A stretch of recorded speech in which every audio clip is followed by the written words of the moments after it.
You guys can't see anything. All right. Hey, are you guys even? Were you able to hear anything that I was saying? I just was wondering. Hold on a second. Let me start over again. I was just talking again, but I didn't even have myself on the stage. What a moron. All right, here we go. Right there, and here we go.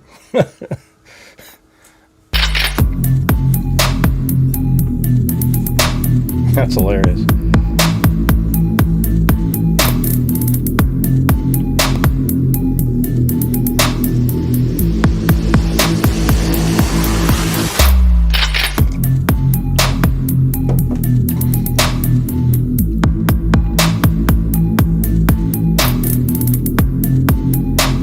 Wow, I already been talking for 3 minutes.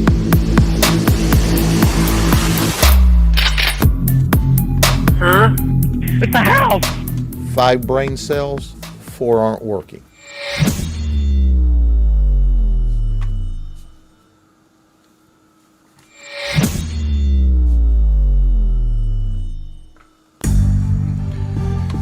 Wow, that's crazy. All right, there we go. I already had this. I thought I already had this on the screen, but it wasn't on StreamYard. I hadn't put myself on the stage yet. So it's just a blank stage for 3 minutes. So anyways, there's been like this controversy stuff going on. I'll have to repeat everything I just said. On Twitter regarding, remember back in the day, the Tyler Robinson, back in September, I made the shadow analysis videos, or the video comparing multiple different, trying to make sure that the surveillance footage, the shadows matched what the surveillance footage said, or what people claimed was the time, all right? And so I did it in multiple locations. So, for example, here is my 3D Studio Max program. I have this scene right here, which is the first or the second TMZ video that was put out. And then this one right here is the video from the house that takes a shot of the Dodge Challenger. I think it's Challenger, right? Anyway, who cares? Anyways, and then then this one is from that camera that films the top of the Losi Center building, not Challenger. Yeah, Challenger. Charger's the other one. All right, so right here, it filmed over there. So I wanted to look at the shadows there too. I think I could redo that because now I have a model of Google Earth where the shadows would bend correctly with the Earth. And then this one right here is the camera where he's going through the tunnel. So I was trying that one out too, and then I did another one. Oh yeah, this is the one where he's walking down the street before that van stops. It has nothing to do with anything. But yeah, so I did all that. And for some reason, the conspiracy theorists, the ones that have been peddling all the garbage about Google Trends, all these airplanes, it's almost mind-boggling. For some reason, they finally stumbled upon actual real stuff that people do that's better than anything that they're doing. You know what I mean? Like stuff that actually is real. You get it? Like they go, wow, this is crazy. Look how, it's like, what do you mean, man? We've been doing this stuff for a long time. All right. So anyways, Baron Coleman out there, he played my video and he said, a great job and was very complimentary and, sure, I appreciate he had nice words to say. But the thing is, I don't appreciate the work that he does, like the stuff that he does, I just think is so misleading and misrepresenting reality that I have a hard time complimenting. So I appreciate that he complimented this, because what I did was absolutely accurate and real, like real stuff, right? Let's see. This is the footage right here. This is what I'm using here. So I took Google Earth. So let me show you how Google Earth works really quick. So let's say you're like this in Google Earth. See that? Let's say you're in Google Earth. Hey, you guys, remember what we talked about last night? Let's see if we can have a night where I don't have to ask 1,000 times to try to help reach the goal. So if you guys are out there and you can help support the channel, I would appreciate it. We already just starting off slow as can be. So if we have the ability to, that would be great. So when you're in Google Earth and you're just moving around and you're just trying to figure out, like, you know, hold on a second, I gotta restart this thing. And you want to get back to north-south, you hit the R key and it goes like that, boom. So now it's perfectly north-south oriented. Just like that. And once it's like this, you can then take a screenshot of an area, and then I brought that into this program, 3D Studio Max, right here. And then here is a little portion of that street, because that's all we need. And that's exactly right. It's a almost perfectly north-south street. And then you go to the camera, and then I put the daylight system in there as well. And then let me just show you right over here. It says this first shot is at 11:50. That's right when the first surveillance footage that was released was. Hey, thanks, Karen W.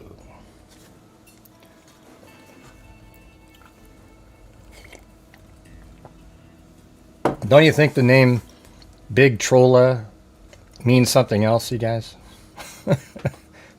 Yeah.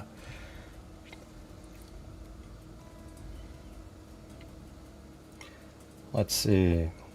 Anyways, thank you. So this is at 11:50, and if we go to the surveillance footage that was that came out, let me go right to that one. See this one? This is one TMZ put out. See right there, it's 11:49 and 48 seconds. So that's right around 11:50 when he's walking here. Probably 11:50 and 10 seconds or so. He's right there. All right. So what I did was I found a spot here. I think it was maybe right there where he's walking, and then you see the shadow, how it has that angle to it, and then let's go back to 3D Studio Max. And then notice if that angle's just absolutely perfect. So I've already done this earlier. Let me show you what it looks like. I mean, it's absolutely not 8:07 in the morning. The odd part is the Baron Coleman individual who's out there saying, see, look at it's different than what was, you know who put that out there, that it was 8:07, you guys? Type in a name. Who put out originally that shot was at 8:07? Who was the person who spread that information around that the shot with the maroon shirt was at 8:07? Come on, go ahead. Somebody knows.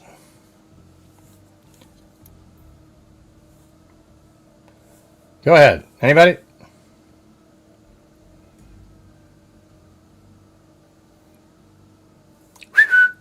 Anybody out there?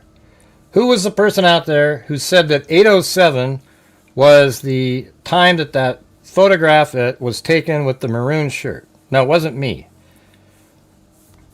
Candace Owens. Okay, Candace Owens is the one who inaccurately put out the information that it was 8:07, and everybody went with that, and it didn't make sense. But when I saw the surveillance footage from this house, back here, hold on,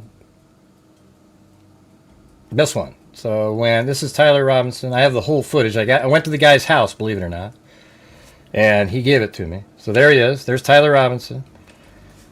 And that time is 9:57 and 57 seconds. And so I went to Orem, Utah, and I went there and walked this route like 3 times. I mean, it was just crazy. I just kept walking around. And from here to the location, so right there, let me show you where it is on the map. He's right there. And he's walking by. And he's walking this direction. And then we have that other footage where he's got the maroon shirt and he's walking by this camera. Let's see, where is it? I think I'm in the wrong spot. This camera right here. He was walking right by there. And it said 8:07. Well, I happened to walk this full route right here, where you walk around like this, make it out to here. We know that that's his likely route because later on, he walked by right here wearing his dark outfit with the pants and the rifle stuff down his pants. Then he would have came down here and then turned left, and I walked this way, and it took exactly 10 minutes to do that. So if it's, 9:58, then it's probably like 10:08 or 10:07, 10:08, something like that. When he walked by. And then it means it's a continuous motion, and that's why I came up with the theory, first person, by the way, to do that it was a dry run. The one when he's wearing the maroon shirt and shorts, he's doing a dry run to check out the situation. And then I think he goes all the way back and comes back, and then just like, let's see, so probably 45 minutes after he got back to where his car is, he went on his final run. And then what we have in the images here are these two right here. Look. So I made a better one of this just a minute ago. It was, let's see.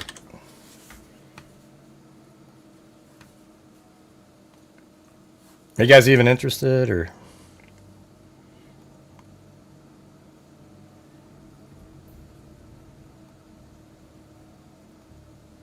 There it is, right there.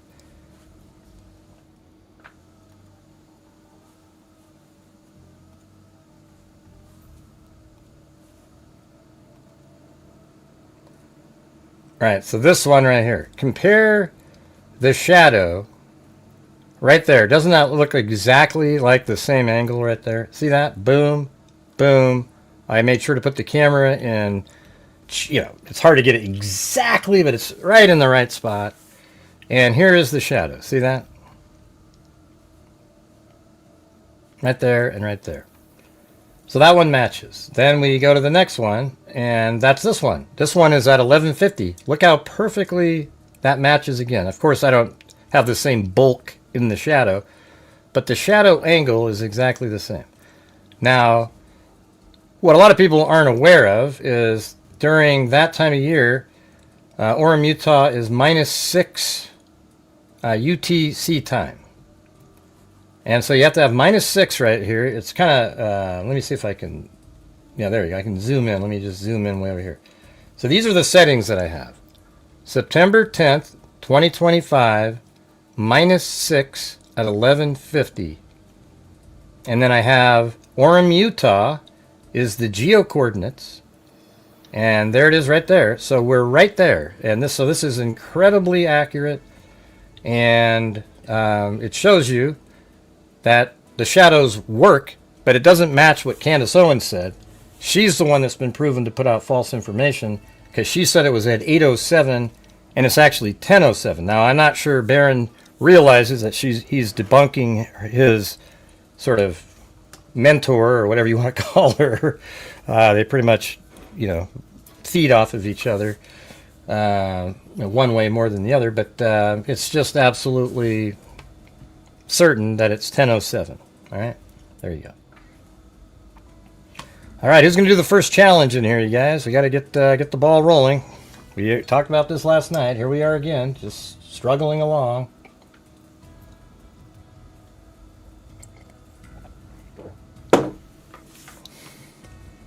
Yeah. So, anyways, that's all I wanted to say. I appreciate that he, critiqued the video on his show. He said how great it was and everything like that. And that's awesome, but it's hard to... I've seen some of the stuff that he's put out and it's just not accurate at all. The part about Google Trends, that's not a tool that anybody uses for anything like that. It doesn't show anything. Doesn't mean a damn thing. And then the Egyptian plane crap is completely garbage. A different plane on a runway over there doesn't mean a damn thing. Tyler Robinson is the killer, okay? He had a transgender girlfriend or boyfriend, whatever the hell you want to call it, and he felt like he was going to be a hero to take out Charlie Kirk. And I think Tyler Robinson's a little bit like, it almost seems like he's got some kind of, I don't know if he's got Asperger's or, whatever the hell he's got. I have no clue. But he went and killed Charlie Kirk. There's just absolutely no doubt about it. It's, his DNA is going to be found on that roof. All right? His DNA is going to be found on that roof. Now they go, where's the DNA? Where's the DNA? He touched the damn thing. You can see right where his fingers drag off the thing, and they swabbed it, and they're going to get DNA. I just think it's incredible that people talk about these airplanes and, Erica Kirk and, Turning Point and how they're all, and he, here's what I would say. So Charlie Kirk was questioning Israel, let's say. Why'd they take him out? Why would you let somebody like Candace Owens stay out there when she's just absolutely trashing Israel daily, right? You don't think that that's like weird that, you're going to take Charlie Kirk out? You guys your brains don't work, man. I don't understand it. It's one of the most obvious, clear cases in the history of true crime, and a bunch of morons that only follow weird, politically kind of conspiratorial shit who don't know anything about true crime are confused out of their minds. They are imbeciles. Yeah, exactly, Jay. It's freaking crazy. All right, guys, if you could please help support the channel. Here we go again. See that? Did you guys even hear me last night when I was just saying, can we have a night where I don't have to ask? It's just, you guys know what we're doing here. Oh, yeah. And by the way, after the show was over yesterday, when I say that my channel's pretty much the only channel that donates thousands of dollars in the true crime community, I got this person go, that's not true, Gray. Kendall Ray gives it. And then also Crime Junkies. I mean, these people are massive. They have they make millions of dollars a year, those people. I'm talking about the general, like the live streaming true crime community. We're not like these syndicates out there, okay? Sure, I would sure as hell hope. And then they go, see, you're lying, Gray, and I just blocked them from the channel. That's what you do. With those people, there's no winning whatsoever.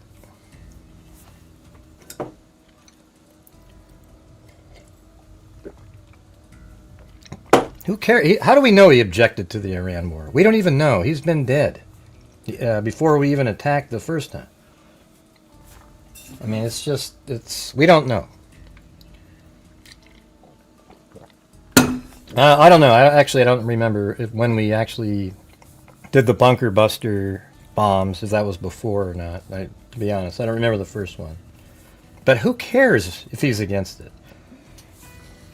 You don't take somebody out. I mean, having it, even questioning it is weird because it's just, can't you just see it, you guys? I've gone over this so many times that Tyler Robinson, Candace Owens herself proved that Tyler Robinson was in Orem, Utah by showing everybody the Dairy Queen video, the image. He's right there. He's wearing the maroon shirt. He just changed his pants. That's it. Okay? He just kind of changed his outfit throughout the day. There he is. He's in Orem, Utah. And then he messages. And those messages are real because there's even parts in there where they're confused at what they're saying. So who the hell would put a confusing part in there? Well, Gray, somebody wants to make it look really authentic. Okay, you can tell yourself that. Yeah.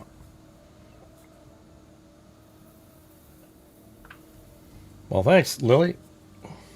Awesome. It's funny too because you got somebody like Coleman who's got like 25,000 people watching. Feeding off of Candace Owens's the tales of her, and I do shows on this where it's completely accurate with everything just laid out, and you get 200 people. I mean, it's just disgusting how YouTube works. Conspiracy sells. They win the day every single time. Absolute garbage. I just don't understand it. You know why it wins too? Because people watching find it more interesting and entertaining. So that's why YouTube's algorithm focuses in on those people. It's not like they go, wow, we love good conspiracies. They actually look and see, look at all these people that go watch this stuff. When anybody types in I love a good conspiracy. Oh man, I almost want to vomit. It's just like, wow, okay. You know, what does that even mean? How about we look at the facts, and if a conspiracy develops that makes sense, then we'll go with that. Doesn't that make sense?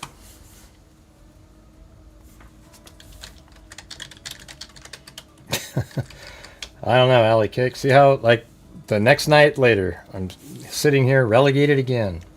Oh, and by the way, you guys, remember last night I was telling you guys about how somebody got a hold of Marty's daughter? You know, every channel that does live streaming has people that, you know, donate and support more than other people, okay?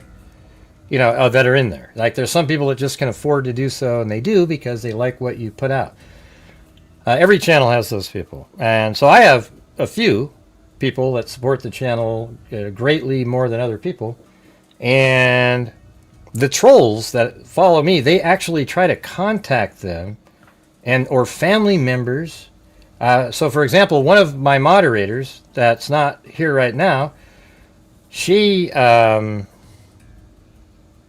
actually sent, I just got this today, I'm just letting you know. They sent a email to her business, and it's like a corporate place. So like her assistant got the email, and it talked about, oh, there's an investigation of elderly abuse by one of the true crime YouTubers out there, and you better stop donating to the channel, you know. And obviously this is the same stuff that they put in the chat all the time. It's just ridiculous. And they name somebody, and then thankfully she just sent it over to me, and she said, don't worry, these people, you know, they're just crazy people. But isn't that sick that they do this stuff? That they literally contact businesses, your places you donate to, your family members, etc., because they don't like you. These people are absolutely sick and deranged. And one of them happens to be like an ex-mod, used to be a cheerleader. Just an absolute disgusting person who, you know, the other day when, you know, Sandy, when Sandy was sort of lured over onto Twitter, she was there again, just trashing and bashing like she always does. She never learned from, I actually had to send her a cease and desist letter because she's so creepy. She always shows up in different places where I'm at, sort of hidden, you know, because I have her blocked, and then if you use a different account to sign in, you see her sort of typing sneaky, shitty things in there. She is a horrendous person. And if you just looked her up by her real name, you'd find out that she's got a really pretty severely checkered past, but you probably won't do that. She's just got all your guys' ears. She's a absolute pile of crap of a person. All right, thank you. And I removed her as a moderator, by the way, back in the day, because she wanted to be a moderator on this creepy preacher true crime nutjob channel. And I said, well, he's a competitor of mine, so I, choose which one do you want to be on. She goes, I don't want to have to choose. And I go, okay, well, you're not going to be a moderator on my channel. I don't want a moderator on my channel that's actually a moderator for a competitor of mine. I mean, would any of you want that? That's ridiculous.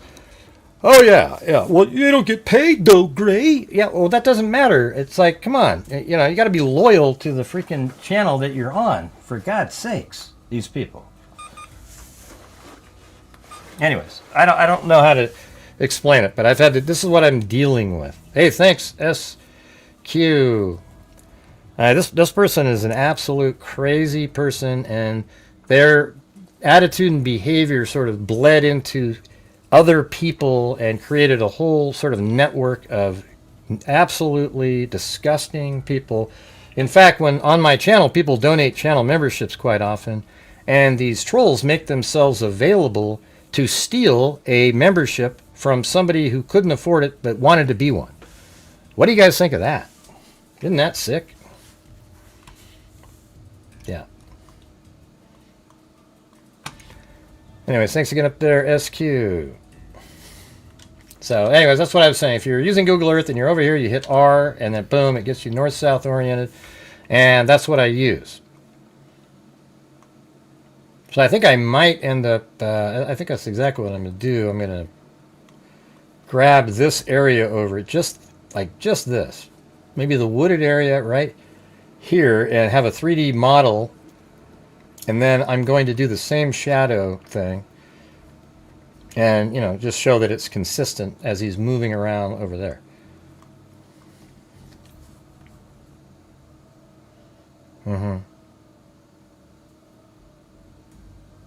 I'm not going to give you initials. Forget it.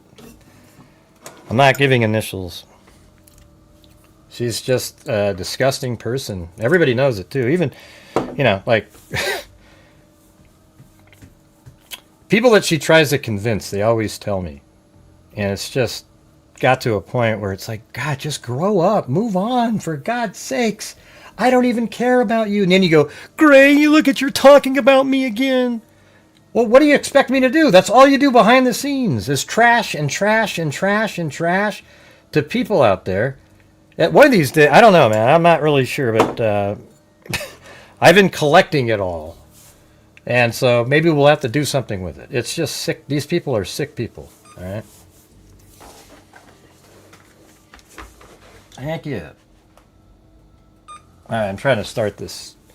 This thing, for some reason, stops every 10 minutes. I need it, though. Yeah, anyways. Everybody always says, oh, if you don't respond to them, Gray, they don't... No, these people just keep going, man. They don't care. I haven't referred to any of them for a long time, and they just keep going. Like a tick that's buried into your skin and won't leave. It's crazy.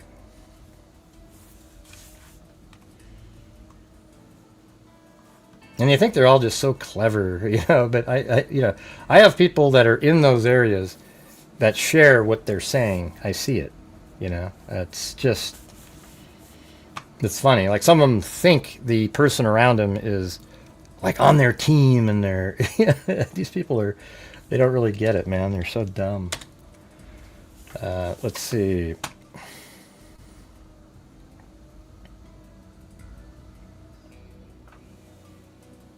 Yeah, there's no reason to know either, right?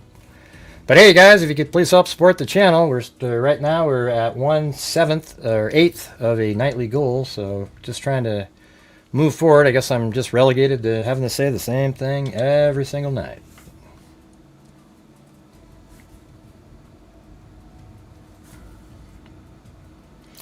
All right, I'm going to switch over to something else now. I just wanted to show you the stuff that they were talking about on Twitter. I appreciate Baron Coleman's, nice words about my work, but I just don't appreciate his work, at all. Like, I just, it's so inaccurate, and it's all going to be proven completely bogus, but he'll probably convince his viewers that, oh, they're just covering up what the real thing was when there's a trial, or he pleads guilty or something. And they'll just go on and on and on for decades. It'll never end. It's the only conspiracy in the Tyler Robinson case might be Twiggs and some other people sort of helped convince him to do this, or we're talking about it with him.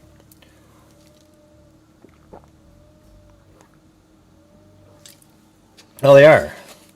I mean, just think about the mentality of somebody. So, you guys know the story the other night where Sandy Shirley accidentally gifted 50 memberships. By the way, Carl W. and Marty both made me whole again because they're so kind. So I'm just saying that was very nice of them.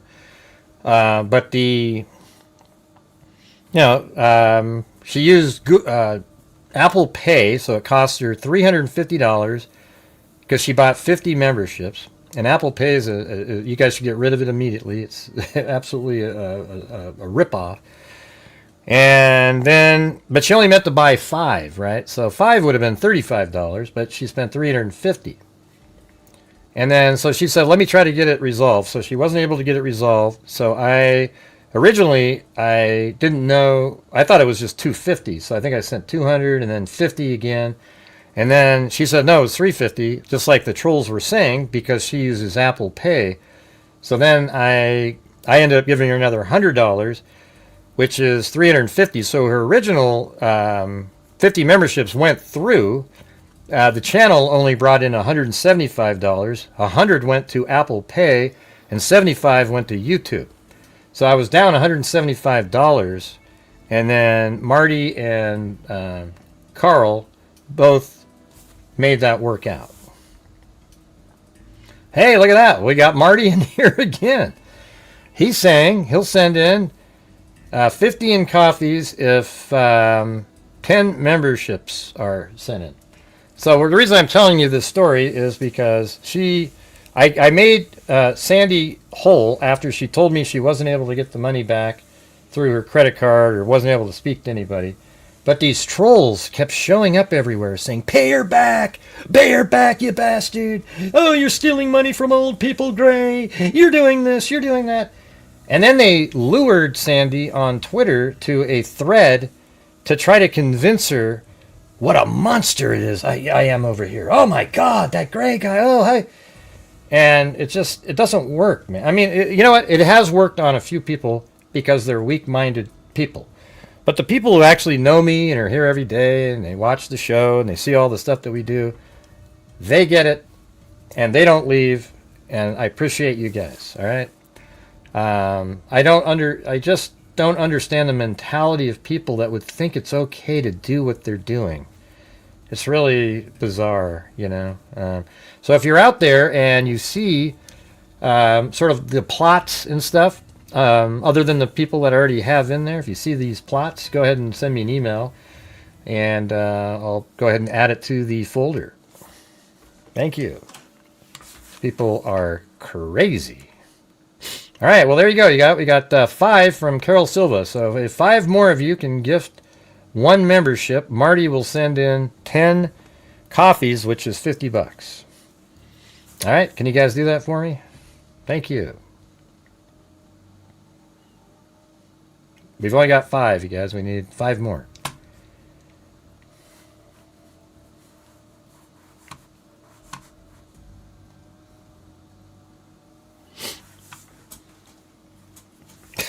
Man, that just burned out quick. It's amazing.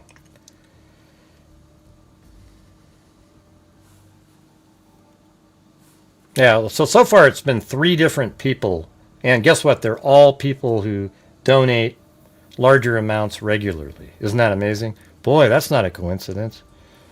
Or, you know, wow, that's a coincidence. Whatever, however you want to word it. I don't know.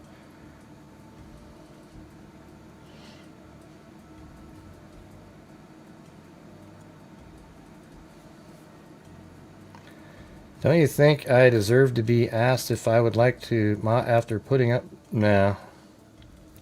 And once you start making that, don't make those crazy questions. You know, sure. Anyway, look at that. There's 5, 6, 7 now. There we go. We need 3 more. 3 more. You know, if I had 22,000 people watching, I wouldn't have to ask. But I don't. YouTube doesn't have me in their algorithm. They just sell the conspiracy theorists. That's not why, Gray. Yes, it is. It really. I have cases where I am in the algorithm. I get, 700 people watching or so. A lot of views on my videos. I never get the 20,000 though. I never get anything like that. I think 10 on a shooting one time for a few minutes and I just shut the stream. I mean, it was ridiculous.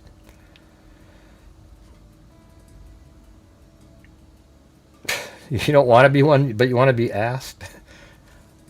Well, maybe after a while. You've been pretty normal lately, Karen, so we'll have to see. But yeah, you've been around a long time.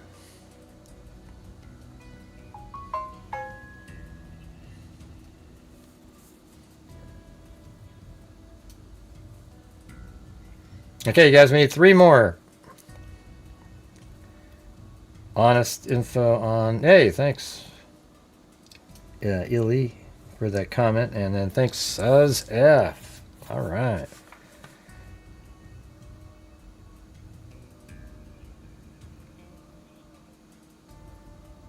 Yeah, I don't really ask people that much. I just do it.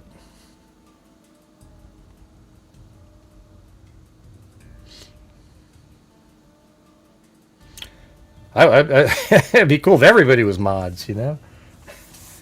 You listen like the radio. All right, so how do we get the next two, you guys? How do we get the next two? Let's see. I think I'm going to do...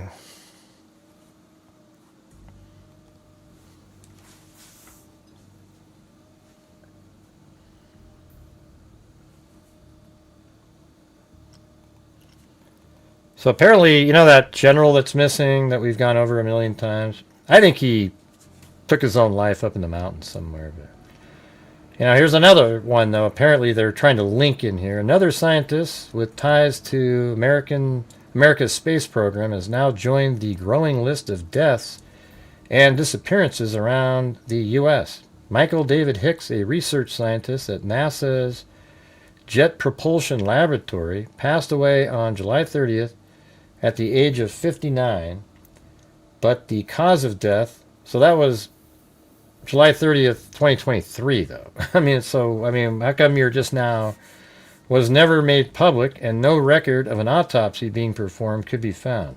The cause of death was never made public. Hicks, who worked at JPL from 1998 to 2022, was credited with publishing over 80 scientific papers and was part of multiple teams helping NASA understand the physical properties of comets and asteroids. That's kind of weird. I mean, why would... specifically, Hicks was involved with the DART project, NASA's test to see... Hold on a second. Let me get this thing out of here now. This thing's pretty cool, though. Have you guys seen one of these? Hold on. Sit up now. This one, it's pretty good. You just press a button and there it is. No, I'm not selling it. Okay, we need one more, you guys. One more gifted membership.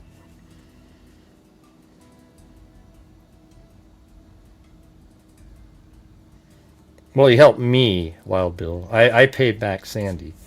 Carl helped me get my money back.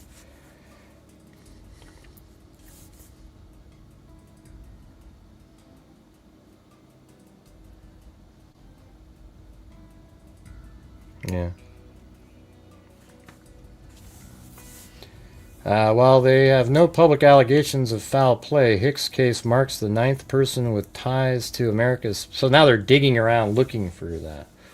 Who has died of mysteriously vanished in recent years, which has set off alarm bells among U.S. national security experts. Moreover, 3 of these scientists have close ties to Hicks, as all of them worked at the Jet Propulsion Lab or participated in NASA's mission there. Monica Riza, JPL's new director of the Materials Processing Group, vanished without a trace in June, just months after beginning her tenure at the NASA lab. 2 other men with deep ties to JPL died recently, including a longtime co-worker of Hicks, Frank Maywold, who died in July 2024 at the age of 61, with even less public acknowledgement of his untimely passing. Meanwhile, astrophysicist Carl Gilmer, 67, was murdered on the front porch of his home on February 16, 2026. The California Institute of Technology researcher work was heavily supported by NASA's JPL, and Gilmer was personally involved with major space telescope missions. Any chance we can reach that challenge by Marty? Marty, we need one more gifted memberships, you guys. So these are all the different people they're saying.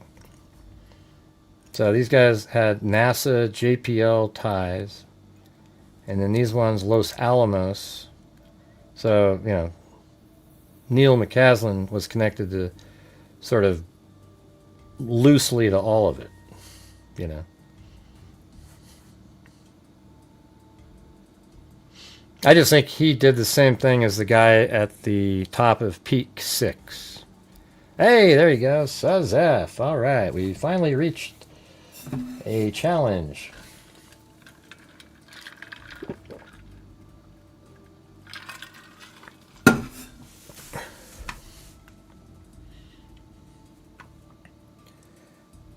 Strangely, a series of online obituaries dedicated to Hicks did not mention any health issues before the 59-year-old. Well, they almost never mention that in obituaries.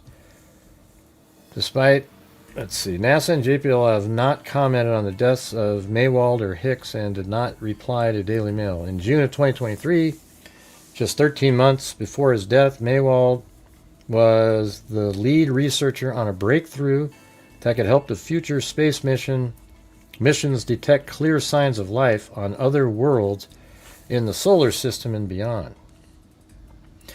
By the way, wouldn't you guys love to know the answer? I mean, I'm certain that there's life in the universe. But wouldn't you just love to see a creature or something from another planet? Like, let's say, or even, like, I'll tell you what would be amazing, like on Mars.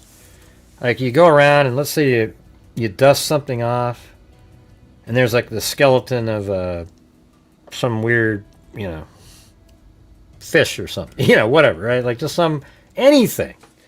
I think it'd be such a great thing to know. I wouldn't freak me out at all because I believe in it. I mean, if you look at it, our galaxy has billions of stars and planets in it. Our galaxy. Our solar system, just has whatever the new number is. They change it around a lot. It's just our sun and the planets that are going around the sun. And there's billions of those just in our galaxy. And then there's billions of galaxies out there. I mean, you think there isn't another situation where there's... I just think it's absolutely certain, And I would love to see it. The problem is everything seems to be... I mean, there's theories out there that everything is expanding away from the center.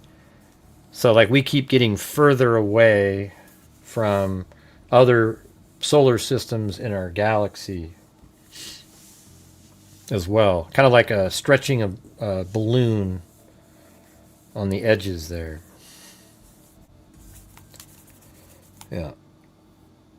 Yeah, and I think we should have a base on the back of the moon. Don't you?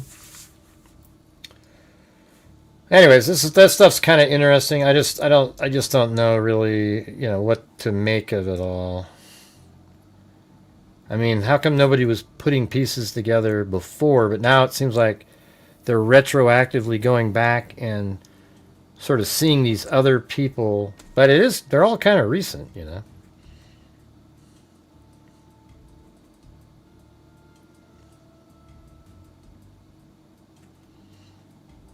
I don't know. I think maybe I need to like really dig into this a little bit, see what the hell's going on. Maybe look him up. Let's see if we can find, for example, that guy in newspapers.com. Hey, welcome all the new members out there.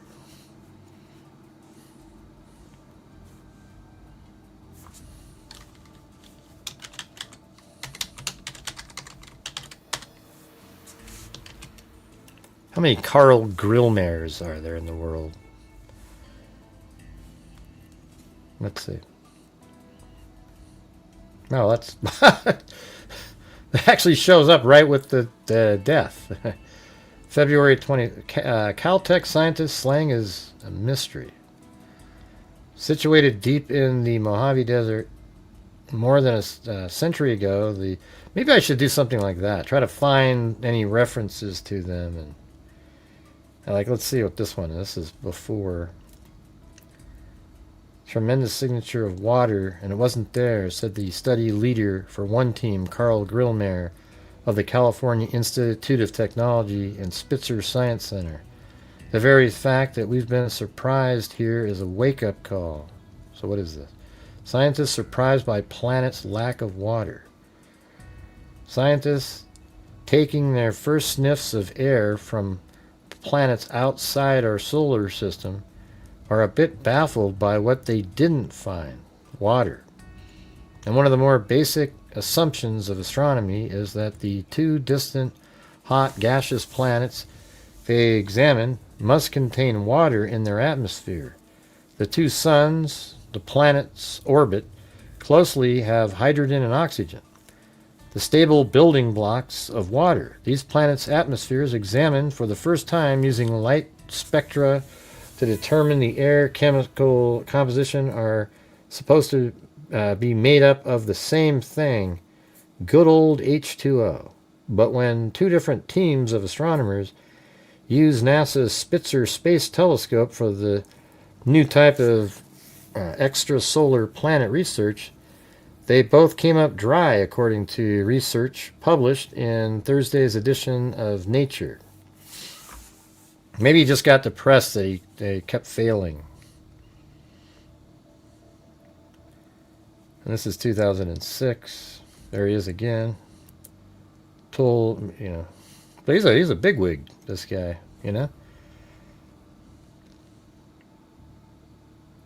He's in the paper from 2006, and then he's not in the paper at all, and then 2026 he's not alive. I'm wondering, is it possible he just wasn't being recognized enough at some point, Because, he had like the heyday, right? 2006 and 7, he was all over the newspapers, and then the next time he was in there was his obituary. Kind of interesting. Anyways, I'll just kind of look around on this on the side, I guess. This is a pretty extensive article here. It probably bore everybody to death. This is the guy that was just killed. But see, I don't think his death should be in here. His death had nothing to do with anything. He was killed because the guy was jealous of him. Remember? Was it Portugal or something like that? I can't remember where they were from. It was some. All right, you guys, say no to lulls, because currently we're only at 1/3 of the nightly goal, so gonna have to keep on trucking. We're almost an hour in, so that means we're just sneaking along.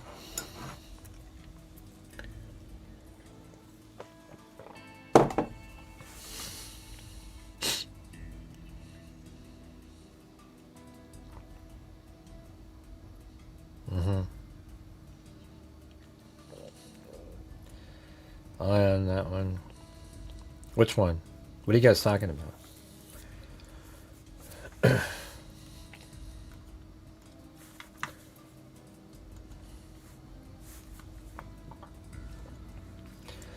Man, so I just want to have a night.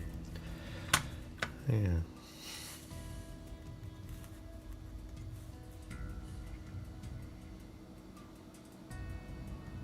And thanks, Marty, for the coffee there. Well, hold on a second. Wait, what?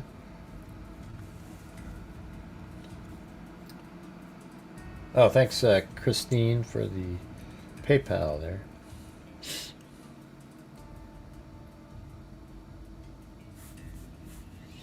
All right, you guys want to let's take a look at that one story related to that missing person, Lynette Hooker.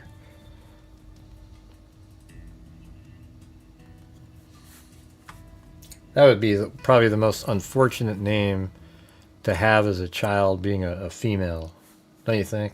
I mean, I know it's not, T.J. Hooker. He's a, it's obviously a last name, but my God, that's just brutal.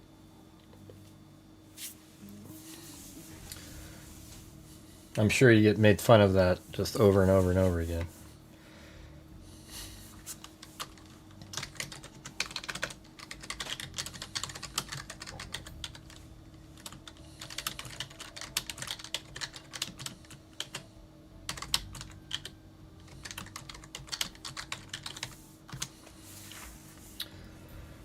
All right, let's see. So this is back on the 6th here.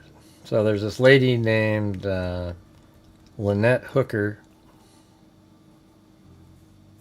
And it says a Lenawe County woman was reported missing after her and her husband.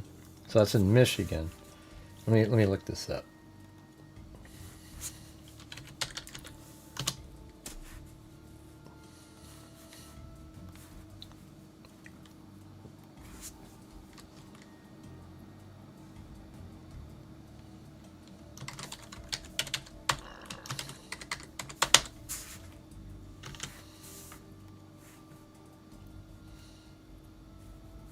That's Michigan.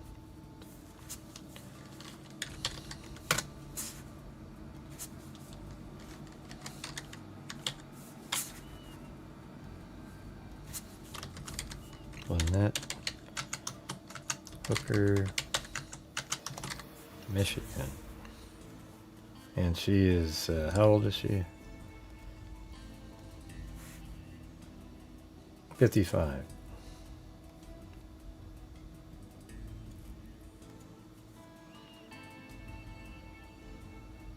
That's probably her. There's only one person with that age. And what's the guy's name? Brian. So if her husband's name is Brian, I got the right one.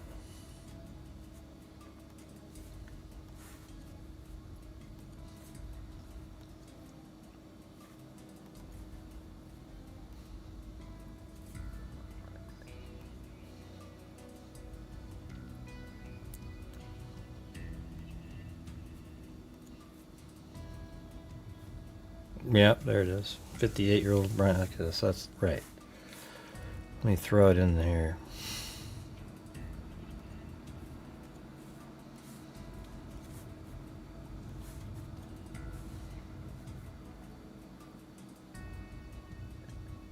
And then where they live, or she lived, is up in Michigan over here. Thanks, Alley Cake, Whiskey Boots, Wild Bill Wassman. Yeah, I know. They've arrested the husband. You can already, you know, people just want to type stuff in over and over and over. It's just, they can't just wait, so great. I think it's rude when people do that. It's just like, dude, let me just do the story. Okay, we got it.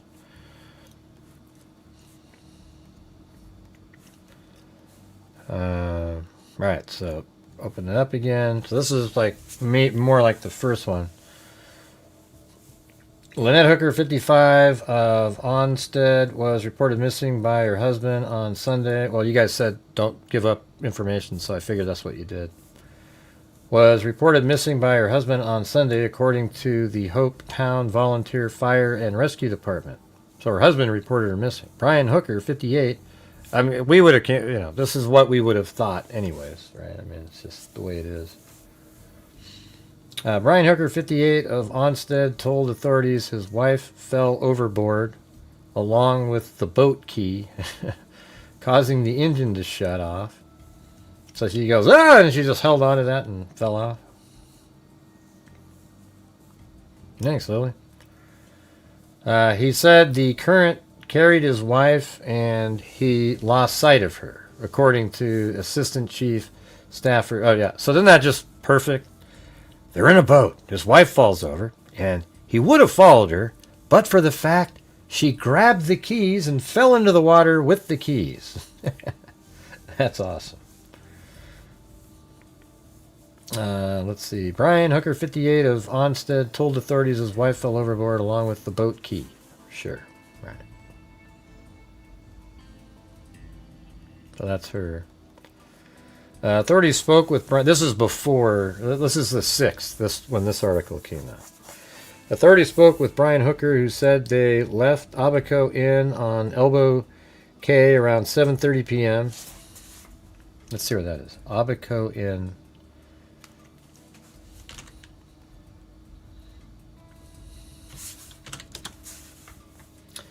See if we can get another challenge going, you guys. Wow, way over here. Jeez. That's crazy.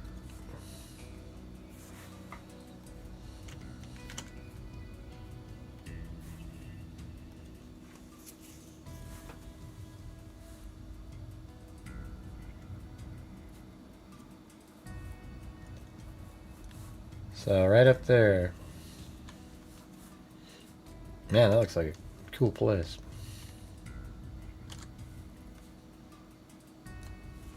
So, all the way over here on the edge, you probably have to take a boat obviously, it looks like, to get there. Man, what a cool place that would be. Oh, look at that. I don't have the ocean floor, but it shows you the ocean. Isn't that wild? Look at that. I don't have the water, I mean. So it just shows you, and what's really amazing is, like, you can, over here, let's see, the sea level is 0. Right there it's 0, or 4 feet deep, right? Now watch this. 4 feet, now it's minus 50, 60, minus 430 feet deep right there. Keep going out, 1,259 feet deep. Now it's 2,500 feet deep, 5,000 feet deep. And then right there is, it sort of like goes up to down to 6,400, over a mile. And then right in here it sort of bounces back and forth. I bet you right in here though, it's way deeper. Yeah, look at that. 15,000, 3 miles deep right there, where that little dark patch is.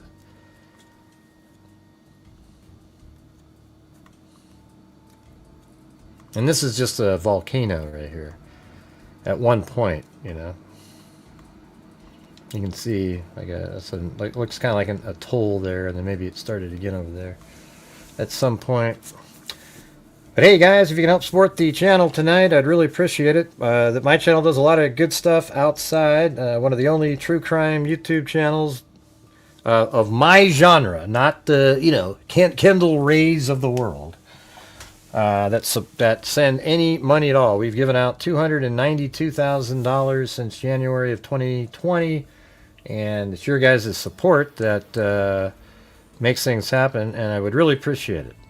All right, so if you have the ability to, that would be great. Maybe a couple more, maybe 3 more challenges tonight might get us somewhere close to something where we're just not.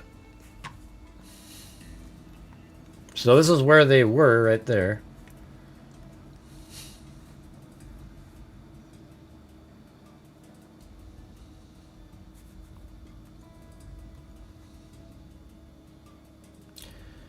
Yeah, I don't. We know, Debbie. I can cover it just as good as any of those people. Okay, thank you. Very cool. All right. Yeah, maybe we'll play the interview at some point. Okay, but let us just kind of go over it the way we do it. I map things out so everybody knows where everything is, and like that.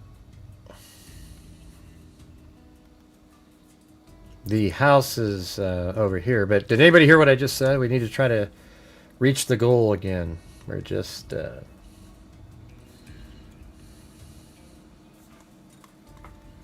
it must be a private neighborhood. Yeah, it's probably gated. Or either that or they just never drove up there. Let's see. No, they just didn't do it, I guess. Huh. Weird. They never drove up that road. Well, that road, maybe. Let's just see. Like right there. Is there a gate? No. Guess Google Earth Driver just never thought, hey, let me go down there. But that's their house. So obviously, even that has a little boat area there.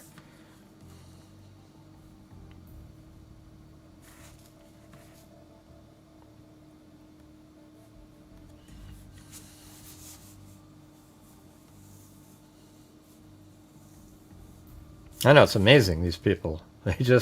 They can't do it. I mean, it's ridiculous. They can't let us go through the story ourselves. We just talked about that peacefully. Maybe I won't even cover it. Yeah, you guys have all watched it elsewhere. Why bother? You know what I mean? What's the point?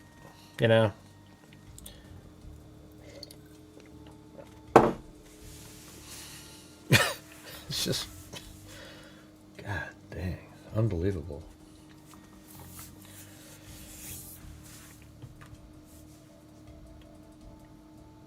Authorities spoke with Brian Hooker, who said they left the Abaco Inn on Elbow Cay around 7:30 p.m.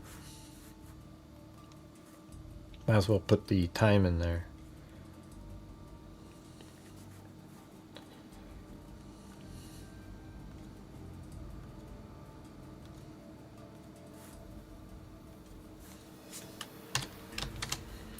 You know, forget it. Let people just type in whatever the hell they want to type in. Don't read it. We'll just go over our own stuff. Let people just do whatever the hell they want to do. I'm tired of monitoring it. If it's frustrating, just let it be frustrating. People, they just can't help themselves. They're like, it's just like children. Like, I gotta have a cookie. Yeah, you know, so just let it go. All right. Just listen to what I'm saying and watching. Don't worry about what's being typed like that. Anyways, authorities spoke with Brian Hooker, who said they left Abaco Inn on Elbow Cay around 7:30 p.m. on Saturday night. They were riding in an 8.5-foot long dinghy en route to their yacht, the SV Soulmate, when they hit poor weather. He then drifted his way to a marina at Marcia Harbor, where he was able to report his wife as missing around 4 a.m. on April 5th.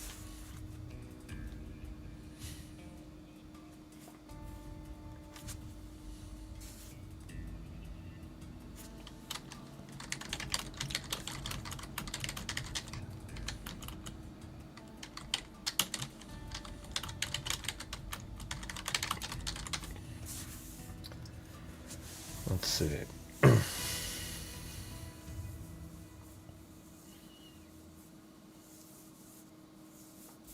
Let me see. Let me just visualize this again.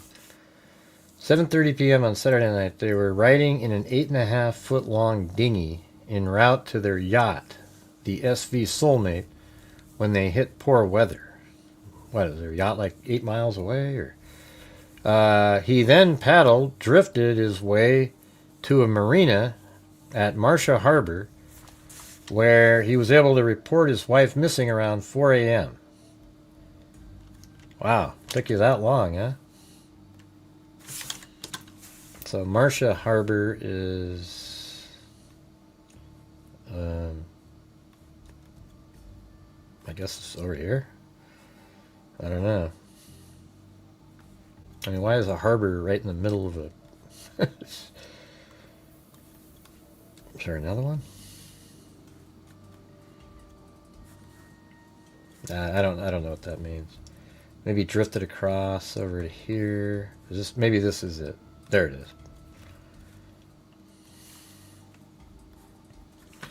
Can you guys please help support the channel? See how I'm sitting here having to rate? Right now we're only at 30-something%.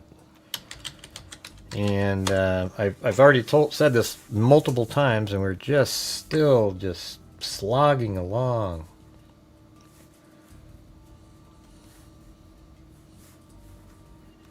Marcia Harbor. So probably from inside of here went this way. You know, maybe the yacht was, something like this, parked out there or whatever. And then he goes out and, claims that she fell into the water with the key. So he sort of drifted over and landed over here. And then at 4 a.m.,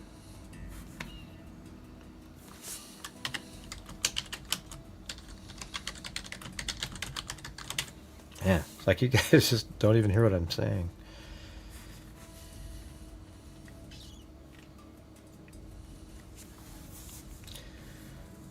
Alright, so Marcia Harbor, where he was able to report his wife as missing around 4 a.m. on April 5th. A from the Hopetown fire, whatever that means. Rescue department, what? A from the Hopetown Fire and Rescue Department said there was 5-hour search that resulted in negative results. Lynette's daughter, Carly Aylesworth, I don't even think that happened at all. I don't think the little dinghy had anything to do with anything. They probably made it to their boat, and then he took her way out somewhere and weighted her down and put her in the water, and then made up the whole story about the dinghy. That's what I think. Without reading anything else. That's what I think. Hey, thanks, Sarge. Wow, finally somebody out there. A guy's wife is in a coma. He says, oh, is this a joke? Okay, hold on. Here we go. Do we got a challenge? Oh, that's not a challenge. Thank you, Chris O'Connell, too. Hey, let me put this on the screen. A guy's wife is in a coma. He says, doctor, hold on, let me get set up for this. A guy's wife is in a coma. He says, doctor, what can wake her up? Doctor says, go in and do oral with her. It might wake her up. He goes in and does the oral. Runs out and yells, Doc, it killed her. Doc says, what? How? Guy says, she choked. That's actually pretty good.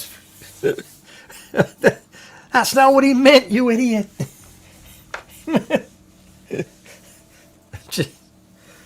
That one's pretty good. Okay, I got to give you credit for that one. Hey, thanks, Chris O'Connell. What do you mean? You don't think that's a good joke? That's hilarious. You don't get it, do you? All right, let's see. Hey, when you say support the channel, yeah, I mean people supporting the channel financially, yes, exactly. My channel relies, we go over this every single night, relies on the people supporting the channel with super chats, gifted memberships, and that allows me to survive as a channel. And then we also, we take the ad revenue and anything that comes in, and I try to donate 30 to 30, sometimes 35% of the entire gross income to various true crime related charities. Yes, just sitting there staring at the screen while it's a view. You actually need about 1,000 people watching live for a YouTube live stream to make any kind of income at all. I don't ever get that. Yeah. Yeah, if you upgrade memberships to Oogla Boogla Freak, that would be sweet. The $1.99 one was a mistake that I put that on there originally. It was during COVID, so I thought, but it really, everybody just defaults to that, and it's a struggle to, hardly anybody picks the Oogla Boogla or the Megazoid, Was there a reason you asked that question? Oh boy. Yeah. That's what I thought.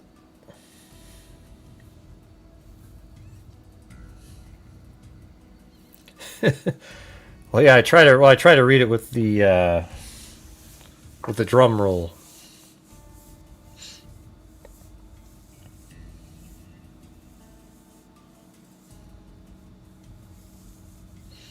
Yeah, there's some discount. I still have, I have a list of, I'm sending out notebooks again if people are interested.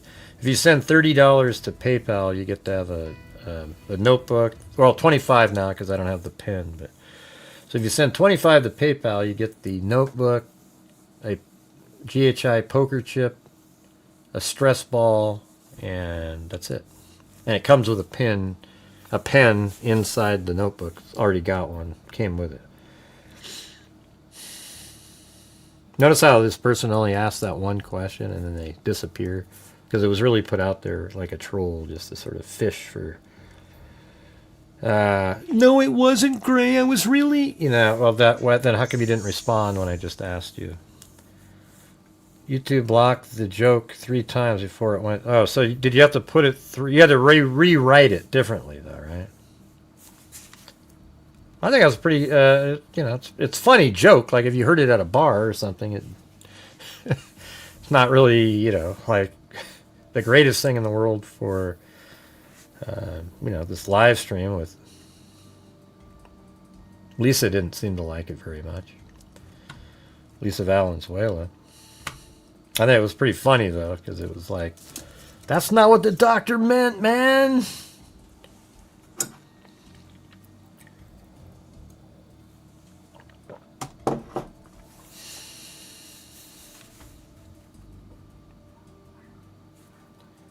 All right, so Lynette's daughter, Carrie Aylesworth, spoke with Good Morning America about her mother's disappearance.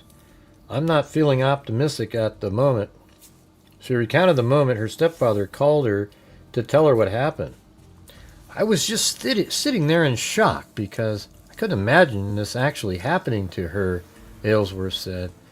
He said that my mom's missing and that she fell out of the boat and that he threw a life jacket to her or something, and he doesn't know if she got it or not.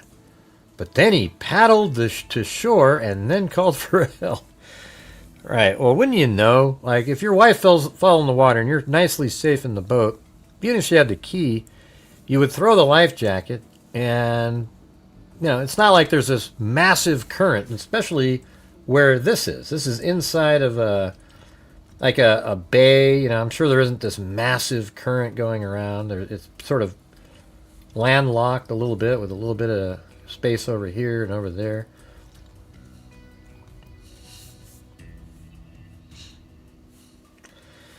But yes, we're at 50% of the goal currently, you guys. So if you guys want to put together a challenge of some sort, that would be great. I think that would get us at least somewhere closer.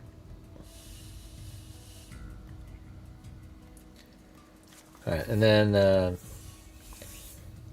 let's see. And then the couple documents their sailing travels on social media with posts as recently as the weekend she was reported missing. Now this is right here. Huh? That's their yacht, probably. Wow, what a cool picture. Is that the dinghy there?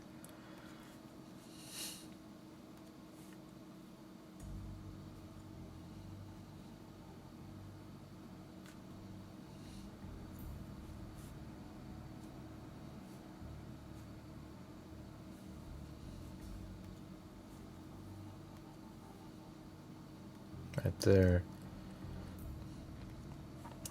The guy's story doesn't hold water. You get it? All right. Let's see. So she paddle drifted this. Did we already just do that? Authorities spoke with Brian Hooker. I think we just did that part.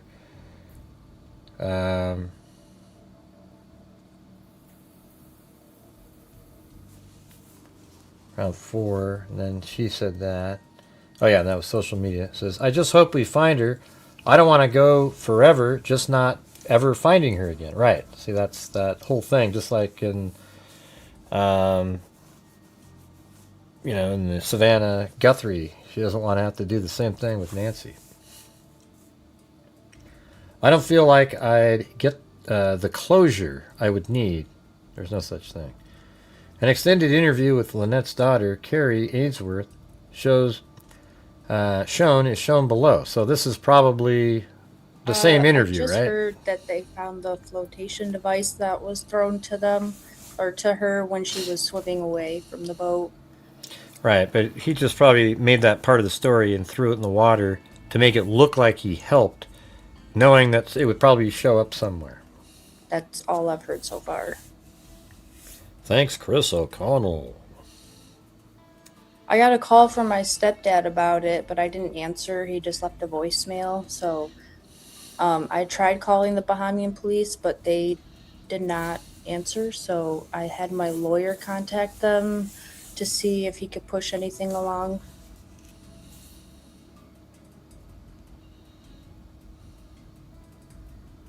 Oh, we can't hear the questions.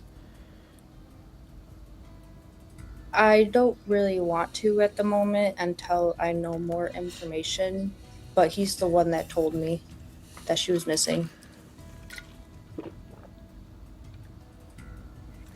Well, I went. He called me. Hey, Wild Bill, at 4:45, I went fishing for smallmouth bass and the Willamette, but we didn't even get a bite because and then I looked it up, and it's late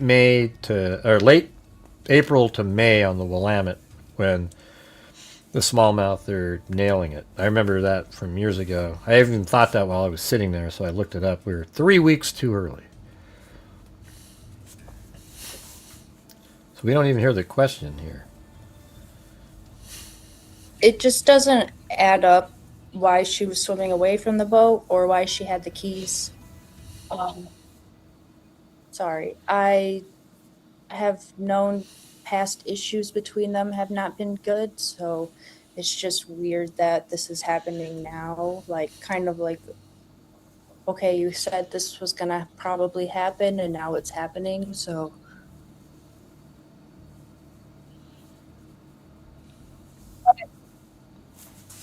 Wait, what? Kind of like, okay, you said this was gonna probably happen. Oh, weird. So her mom must have told her that something like this was going to happen to her. And now it's happening, so.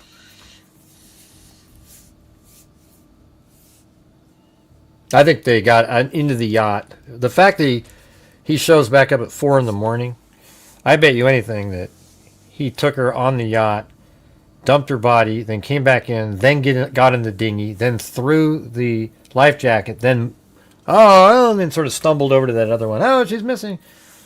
That's what I think. I don't even know the story yet, but that seems like there might be something that totally makes it so what I said isn't possible. But, if he put her in that little atoll there, she would be, she'd probably be found. So he wouldn't want that. If he just went out like 5-10 miles, man, that's thousands of feet deep with sharks, etc.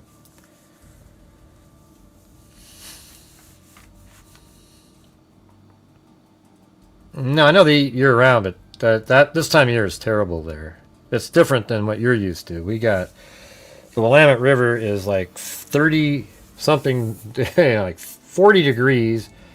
It just has been cold and cold and cold till only the last 3 days. The water was zipping by. It just was not, you'd have to use a worm or something and let it sit there, and they might come up and suck it in. It was terrible. Yeah, like where you're from, it's always warm and everything. This is garbage,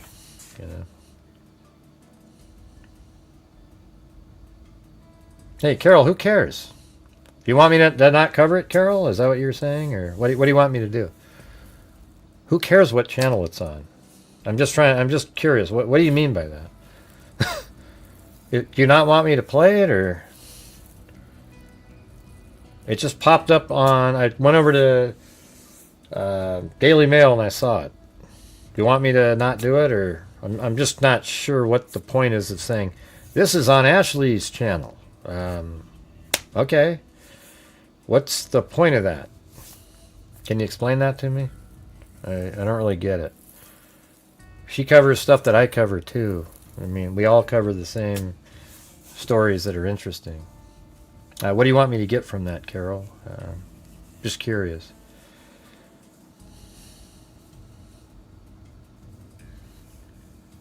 Okay, well, all I'm telling you, it's over here. You can't catch anything when it's been like 50 degrees outside, and the Willamette River is already cold, and they just don't do anything. Man, you'd have to put a night crawler on the ground and hope.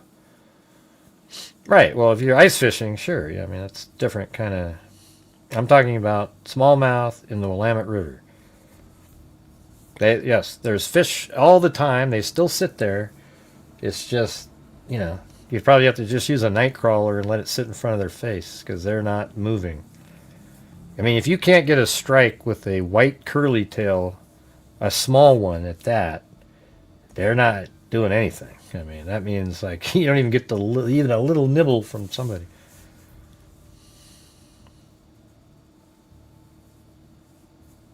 That's why there's no question.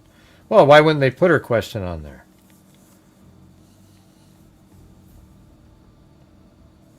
Oh, you mean, Well, how long is the interview over there, Carol? You didn't word that very well. We got trolls in here again?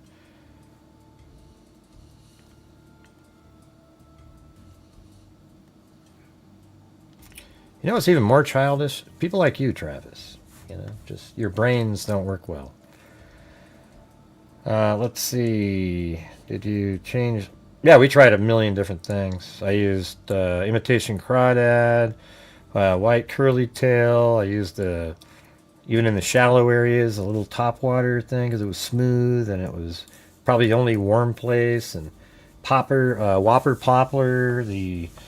Those things work great on the Willamette in the end of April and May. But man, there wasn't shit. I mean, I think one time I casted out the spider. I used this little spider thing that this one guy on YouTube, he fishes, I forgot his name, man. But anyways, it's like a cool spider and hit the water, and I thought I saw like a splash that was way bigger than the normal pop you get with it. But I'm just not sure, you know. I didn't feel it down. We only fished for like an hour and 45 minutes because it was that bad. Like if you don't even get a strike of any kind, it's just, forget it, you know. I used imitation, like the crawdad, even the one that you gave me. I used that one. That's what they nail in late April and May, and then all the way through the summer up until October they hit those. But we just have the Willamette River is just way too cold. People die just falling into that and being shocked by how cold it is. It's, you know, not sure why, but. Yeah, fishing fever.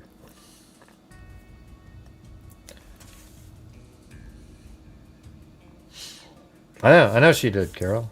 Yeah, people have been saying that already. Do you want me not to cover this, or I'm just curious? I'm just not sure what difference does it make.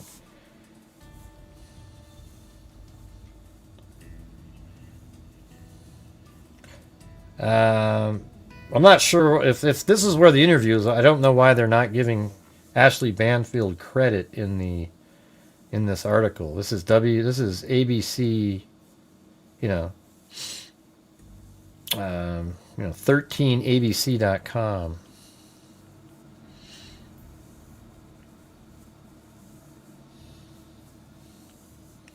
But next time I go there, it'll be like late April. All right, I'll let you know how it goes, Wild Bill. I'm gonna nail him. That's when I first fished there about 10 years ago. I just thought, well, I wonder if there's fish in the Willamette. And the first time I went, I caught 15, and a bunch of them were like 2 pounds, and I was just like, man, this is insane. Who even knew this was here? You know. So we'll just have to see how it goes. Those little imitation crawdads work the best. Thank you, Chris O'Connell. No challenges there. Yeah, I know what you're saying. That's what somebody said earlier that she interviewed. But why do you think they're not giving the credit on there, Carol? That's pretty lame. Don't you think it's kind of stupid? I mean, it does say right here, the audio of the questions asked is not included in the recording. So probably... Oh yeah, so here's how this works. So Ashley uses the software that records, and I can do it too using StreamYard. You can bring a guest on, and then it records the 2 different tracks, basically. The whole audio feed and video from one person, and then the whole audio and video from the other, but you can't hear the other person. So what Ashley probably did was send this ABC just her portion. But that's kind of weird. Like, why not just send the whole damn thing so you got both sides? And that would give her credit. So there's no way Ashley had to have sent this to her. You know that? Because that's the only way that you would get something like this. So it's weird that they wouldn't give her credit in there. That's bizarre. That's stupid, actually. Because that means she sent that directly to them.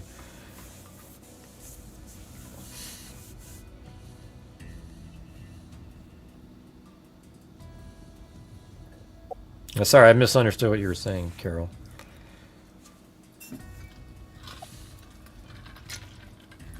For 25 years ish.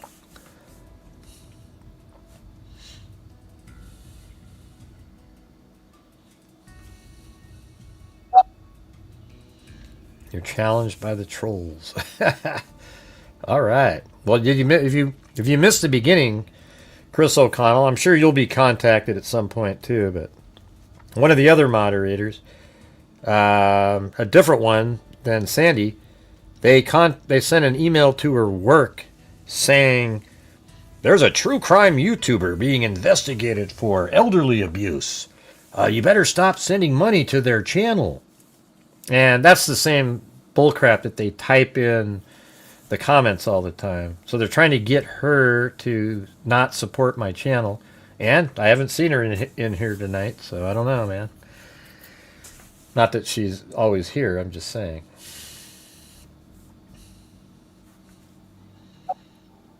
She actually sent me an email and said, like, oh, these people are nuts,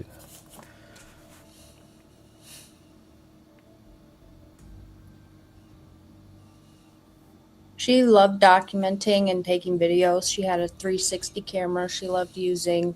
They have been sailing for 360 cameras are sweet. She should have. That's over lame. 10 years. Have you told her that? You should. I'll send her a text message. They started with this little sailboat with only 2 people could fit on it to a big, over 50-foot size sailboat. And they would sail Lake Michigan all the time, and now they're sailing the ocean.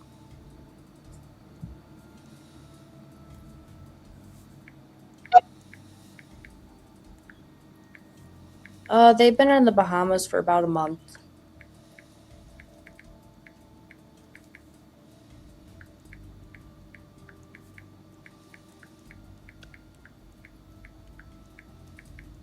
I haven't talked to her since Friday. We used to talk a lot.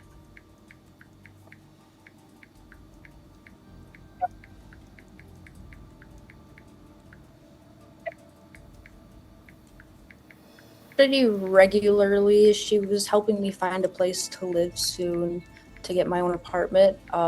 She was helping me find places to live, and every time I needed advice, I would go to her to see what she would have to say.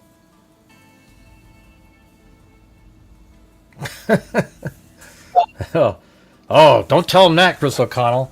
Now they're going to say he's stealing money from the Social Security of retired people. And these people are nuts. I tell everybody, if you can't afford to help support my channel, do not do it. If it's something that, just don't do it. But if you can, I would appreciate it, because my channel relies on the people watching and ad revenue, etc., to make it, and also get us to the point where we can donate the thousands of dollars. We're already at 12,000 this this year so far, which is cool because that gets us on a 48,000 for the year pace. But this month has not been very good. So if you guys are watching out there, if you could please help support the channel, that would be great. Right now we are at, let's see, we are 20 memberships short of reaching the minimum goal.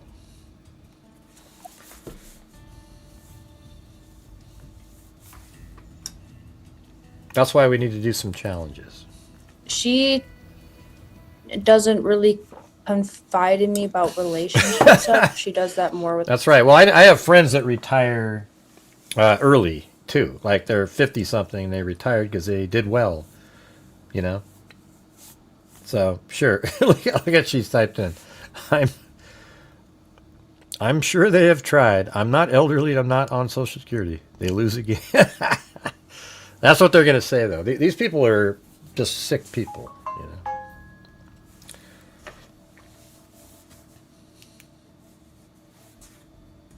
with my grandma, but what I've heard is she loves exploring. They moved spaces from when I went to go see them, but they've always wanted to sail to the Bahamas, and so now they finally did it.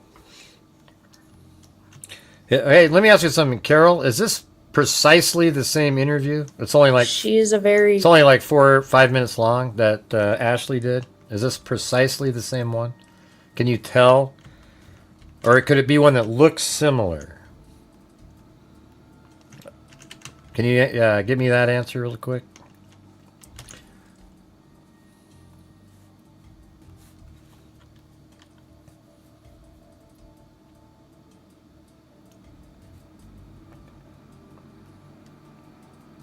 Oh, thanks.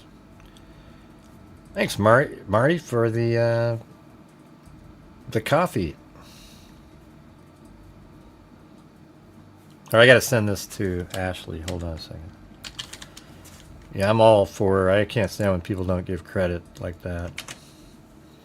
Yeah, when you're doing a show and you show it on the screen, everybody knows, you know.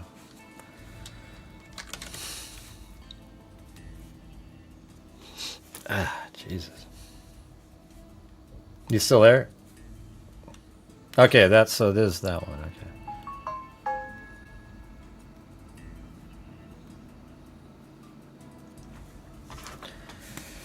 Just a second.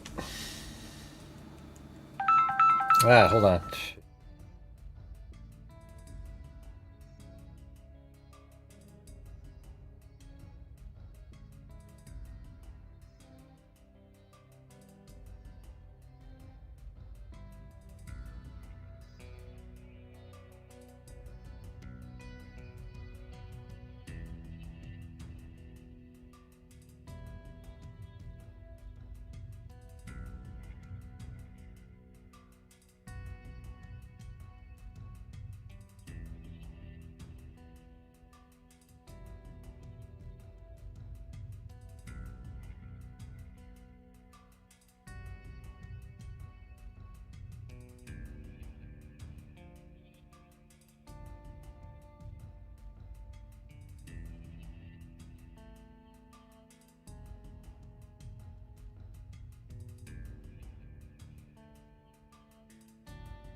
That was actually Ashley there. I'm going to send her the clip.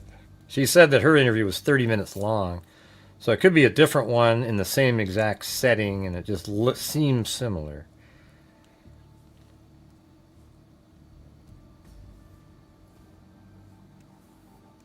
So hold on.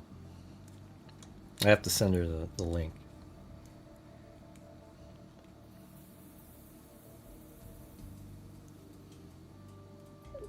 All right, there we go. Okay, I'll let you guys know. She'll tell me in a minute. Thank you, Carol Silva.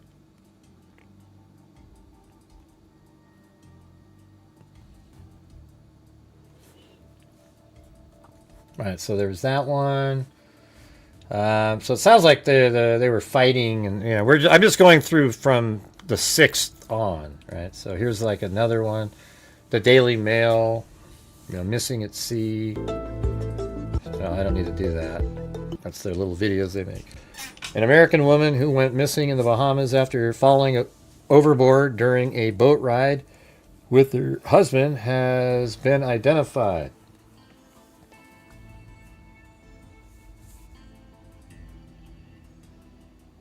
What do you mean it's been identified? I mean, they didn't know what her name was? I mean, I don't think they found her yet, right? Lynette Hooker, 55, of Onsted, Michigan, plunged into the Abaco Island water while taking a boat ride with her husband from Hopetown to Elbow Cay on Saturday. Her husband, 58-year-old Brian Hooker, told the Royal Bahama Police Force they left around 7:30 on an 8-foot dinghy. The couple were headed to their yacht that's called the Soulmate when Brian said she slipped and fell due to poor weather. Hopetown Volunteer Fire and Rescue Assistant Chief Stafford Patterson told ABC News. Strong currents subsequently carried her away, and Brian lost sight of her.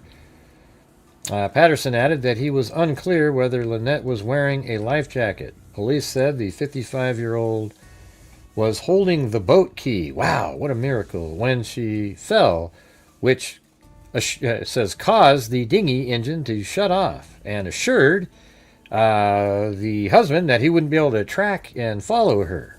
Of course, if he doesn't have the key, you just toss him in the water.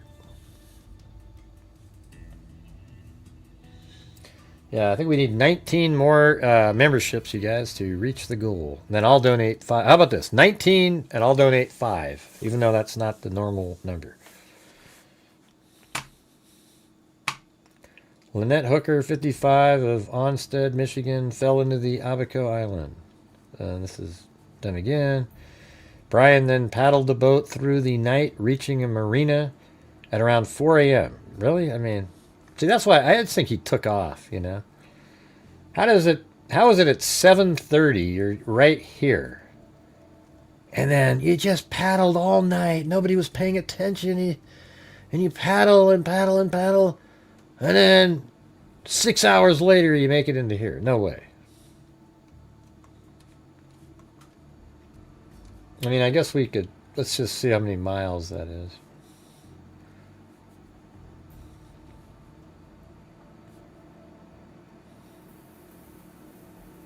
It's 5 miles across that.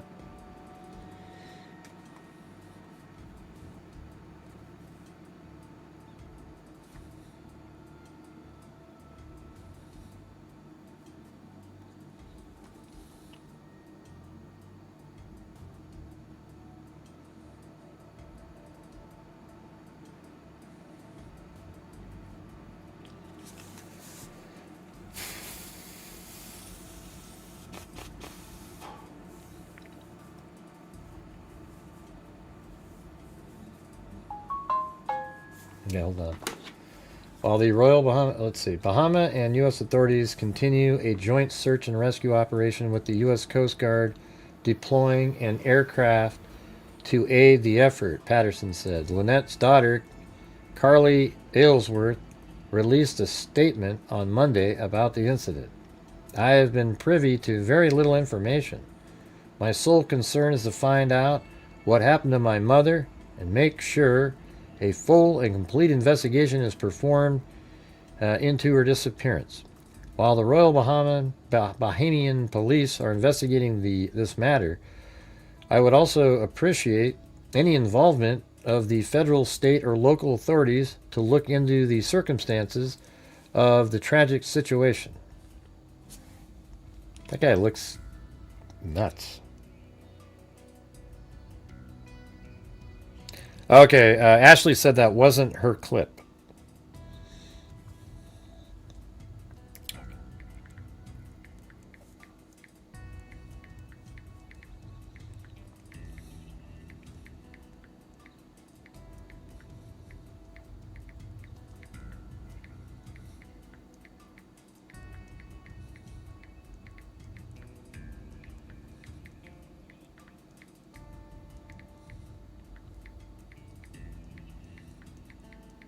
Okay. Anyways, so that wasn't her interview. So let's see. It probably looked really similar. I guess she was wearing a black shirt in her interview. So that's the yacht.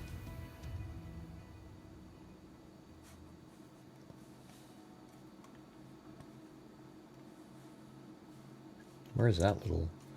Is that right here? Or?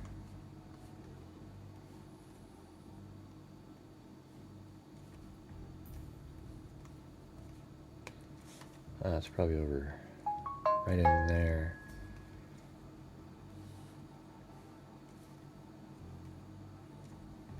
I don't know. Maybe that's a whole different place. A U.S. Department spokesperson previously said it was aware of reports regarding a missing American near Elbow Cay They added they were working with Bahamian authorities to provide assistance. The investigation remains ongoing as the search for Lynette continues. The Bahamas currently has a level 2 travel advisory warning visitors to exercise increased caution due to increased crime and swimming-related risk. In summary, the advisory cited violent crimes such as armed robberies, burglaries, and sexual assaults, as well as the lack of regulation around boating, which had led to injury and death. All right, you guys, any chance we could try to help reach the goal tonight? We're not even really close at this point. We need 19 more channel memberships that I'll give 5, and maybe we can get a couple challenges going. That's okay, Carol. That's probably good that you looked out for that. You know, I always want people to look out when people are stealing my shit, you know.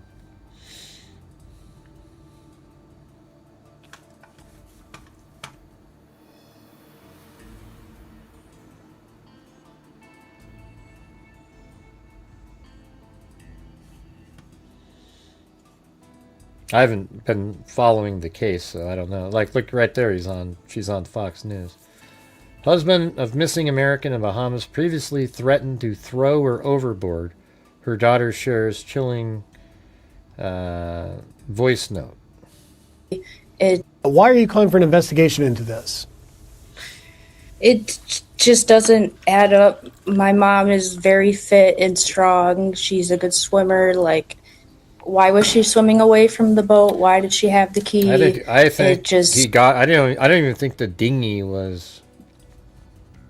I think he got her way out into the ocean, and then sunk her. And then, because if you had her sink in that little bay or whatever you call it, you know, she could float to the surface at some point. This story just does not make sense to me.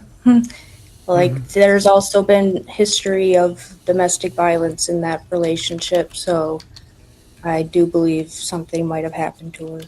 So is there a history of Brian being violent towards your mother, and can you elaborate on that? Yes, there's history of him choking her out and threatening to throw her overboard, so the fact that this is actually happening makes me believe there's more to the story. So this is on the 8th. Yesterday. Carly Aylesworth believes something might have happened involving her mom, Lynette Hooker. Must be, maybe it's a stepdad. And her hubby, Brian, 58, while they were out at sea Saturday night, as she revealed she received voice note from him amid the search. Hey, thanks, Wild Bill Wassman. I think my other chat's frozen.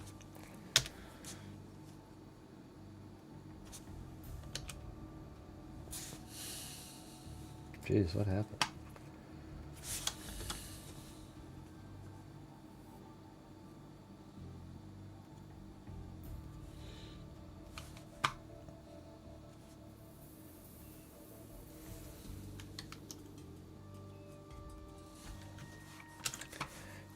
You gotta reset this thing up.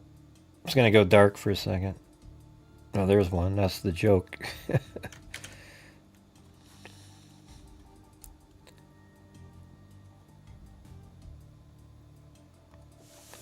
Alright, there we go.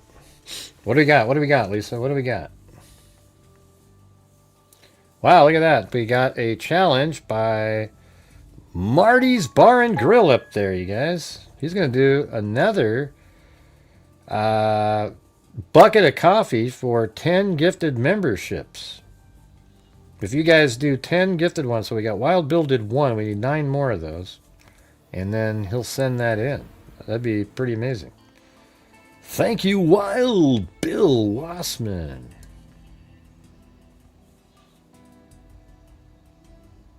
Oh, you will? Chris? Cool. So that would make up, we'd have 6 already, and then we just need 4 more after that. Okay, I do believe something might have happened to her, she told Fox News. There's a history of him choking her out Jesus, why would you stay with somebody if they choked? Any guy, if somebody literally chokes you out, why would you ever stay with that person for another? I mean, unless it's like one of those situations. I don't mean like some people just stay because that's how it works, But like, if everything was normal and somebody choked you out even that first time, get the hell out of Dodge, man. That's just ridiculous. Thank you, Chris O'Connell. All right, freaks, we need 4 more of those to kick in Marty's Bar and Grills Challenge. We're getting close, getting close. And then I'll tell you where we're at for my final one. But we need 4 more. I do believe something might have happened to her, she told Fox News. There's a history of him choking her out and threatening to throw her overboard. So the fact that this is actually happening makes me believe there's more to the story. Bahamian authorities say Lynette, 55, was swept away by the currents after falling from the dinghy she was in with Brian while trying to reach their yacht. That's what he says, right? A criminal investigation has been opened and Brian hasn't been charged with any crime. He denied the accusations in a statement to the Daily Beast. I'll read that in a second. I categorically, let's see. Looks like they quoted it, but. So this is from the 8th also. I don't have a subscription. I categorically deny the allegations made by Carly Aylesworth. Hey, thanks, Carol Silva. 3 more. Brian said in the statement, all this time I have retained local counsel, Terrell Butler, and I am acting on her strict advice not to provide further comment to the press as there is currently an ongoing investigation. Aylesworth also claimed that Brian's persona would change after drinking alcohol. It's the worst. People that get like really angry when they're drunk. That's the worst kind, right? Like, there's. But when people drink and they're just sort of happy and goofy, But when people get angry, it's like, why do you drink then? I mean, man, do you want to be angry? What's the point of drinking to be angry? Just have a little, red breast and just sit there and.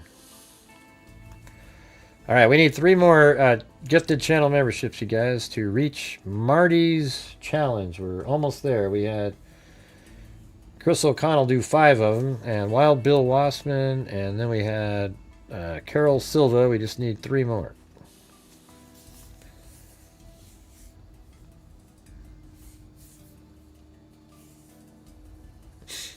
Yeah.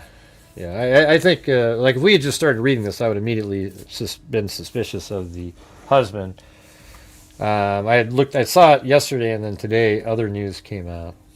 Lynette and Brian left Hopetown after sunset Saturday, because the whole story sounds totally, it's goofy, right? It's goofy. Oh, yeah, you... she fell out of the boat and just so happened to have the keys in her hands, so the engine stopped. So let's see, you're driving the dinghy, you turn it on, and then the boat's moving or something. And by the way, don't dinghies just normally have the little, just an outboard motor situation?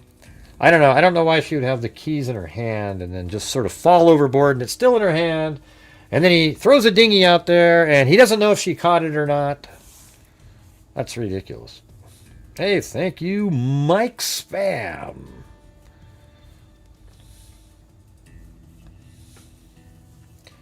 Lynette and Brian left Hopetown after sunset Saturday to reach Elbow Cay.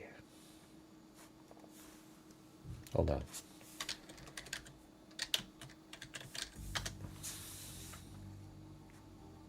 Oh, so they were going to go to the same...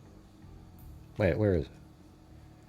Oh, they were just going to go over to Elbow Cay? What are you talking about?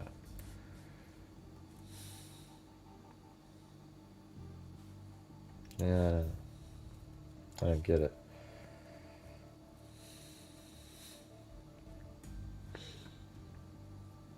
Left Hopetown. Okay, where the hell is that?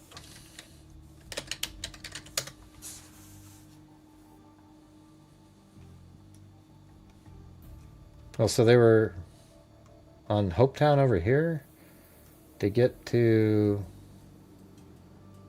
I thought they were on Abaco Inn so this is Abaco Inn on Elbow Cay. So I don't really know what they're saying. Why are they? Lynette and Brian left Hopetown after sunset Saturday to reach Elbow Cay. So apparently they're saying that they were over here on Hopetown. So somewhere on Hopetown to reach here, and then after that he ends up over there. So they're there trying to get to here, and then they go over here. You know, it's going to be an interesting story. There's probably a restaurant or two over here, I would imagine. There's got to be something. What does this say?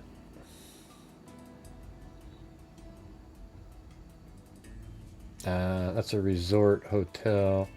Maybe that's actually where they're staying. And then they were just going to take a trip over here. I wonder if there's people over here that heard arguing or anything on this island. Somewhere, wherever they were, heard arguing, something like that.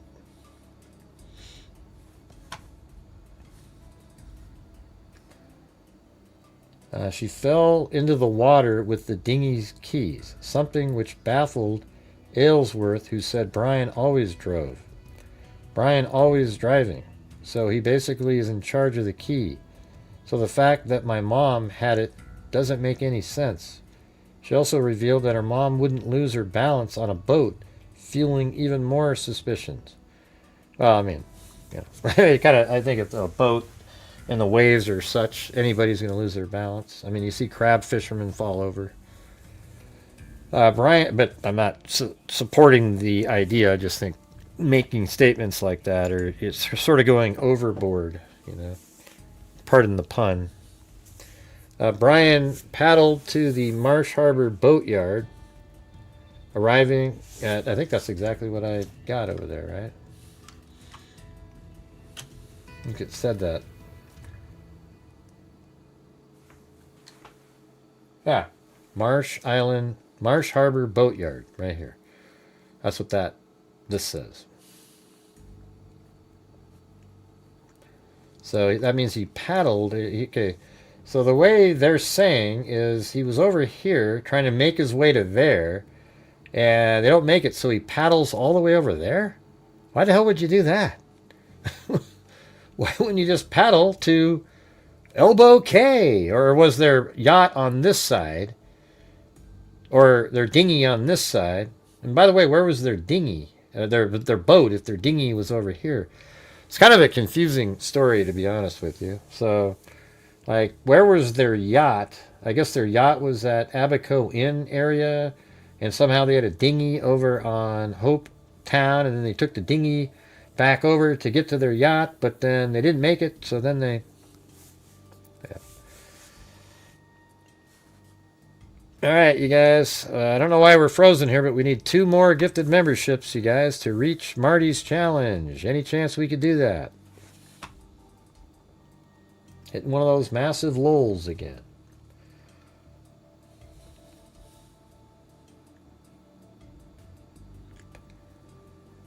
Brian paddled to the Marsh Harbor boatyard, arriving at 4 a.m. before his wife was reported missing.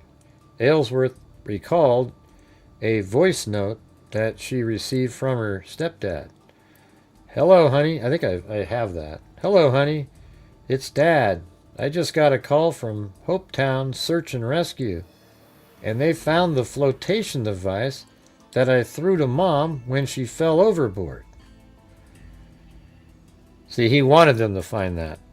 So he's really excited to be able to say that. Brian told officials He last saw his wife swim towards the shore. The search for Lynette has turned into a recovery mission, and Aylesworth fears the worst. The more time that goes on, it's very unlikely that she's alive anywhere. Unless it's sort of like Sleeping with the Enemy, that movie where she intentionally swam out and hid somewhere. Wouldn't that be crazy if it was like that? Sounds like the same situation, by the way. We need to get the two. We actually need to reach the goal tonight. We need 4. We need 9 total memberships. 2 would get to Marty's challenge.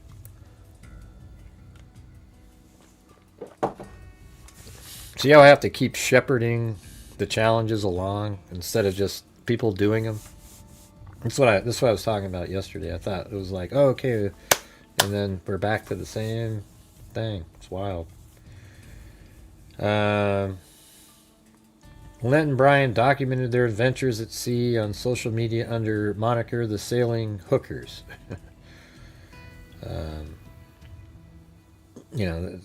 People can't tread water that long, of course. Hours before Lynette's disappearance, they shared photograph of a small boat in a shallow water tied to a jetty. So I think that was the dinghy. Not going anywhere for a while, the post was captioned. Yeah.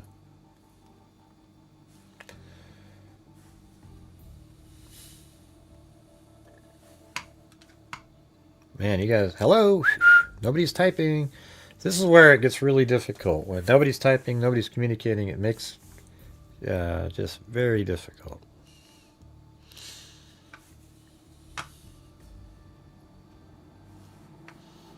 Yeah, see, I knew you were the troll at the beginning. That's hilarious. Get the hell out of here. We knew who you were originally. Nice try, though.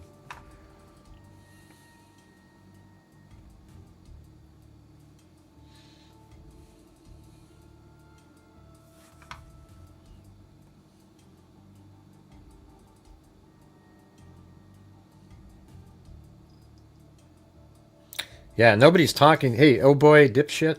Nobody was talking to you. I've told everybody, if you can't afford it, then don't send it in, and nobody's talking to you. Okay? So you don't need to make a spectacle of yourself, trying to draw attention to yourself. The show isn't about you.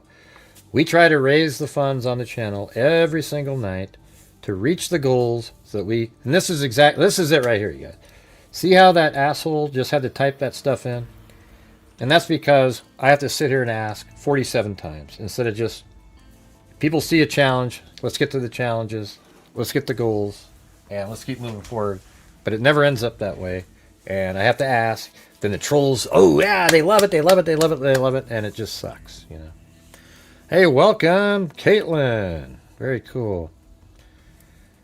Now, you don't respect anything, oh boy. You came in here as a troll to draw attention to yourself. Now, see, you listen. What you're saying right now is just the classic passive-aggressive attack. It's not disappointing. You've seen one before. You're in here doing that thing where you're just pretending that it's something new.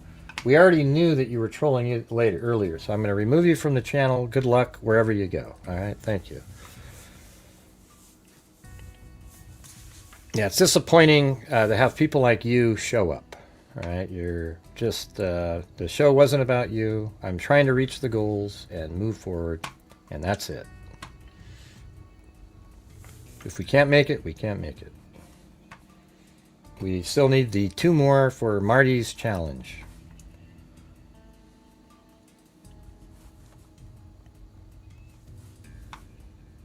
All right, anyways, back to the case after being sidetracked by a nut job, right?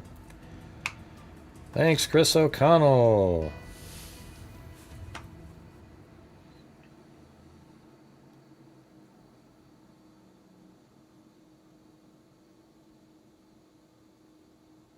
I know. I always think it's funny. I'll unhide them. But if you make another comment associated with that, I'm going to remove you permanently, okay? When you come in here, we try to reach goals, etc. And if you don't like it, then you don't like it. I make videos, and then I do live streams. We hang out, we cover cases, and we try to make a difference out there, all right? So probably coming up here tomorrow or the next day, we'll make our first donation of the month somewhere and, see what happens. All right? We just don't need you to come in and pretend that you're, wow. This is exactly what the trolls say. So you copied what they said, all right? So don't try to pretend. Thanks, Chris O'Connell. All right. Brian Hooker fell overboard as police transported him, attorneys say. What? Brian Hooker fell off a boat while being transported Wednesday, as attorneys said, prompting a police rescue. His lawyer, Terrell Butler, said Hooker was handcuffed, and though rough weather prevented, I bet he tried to jump off and take his life, prevented him from holding onto the boat, causing him to fall over. No, he jumped. Hooker was wearing, there's no way in hell that just, was wearing a life vest. Okay, thank God for that. Was wearing a life vest and was rescued by police. Hey, whoa! There's Phyllis Watson. Okay, now I'm going to gift $25 worth of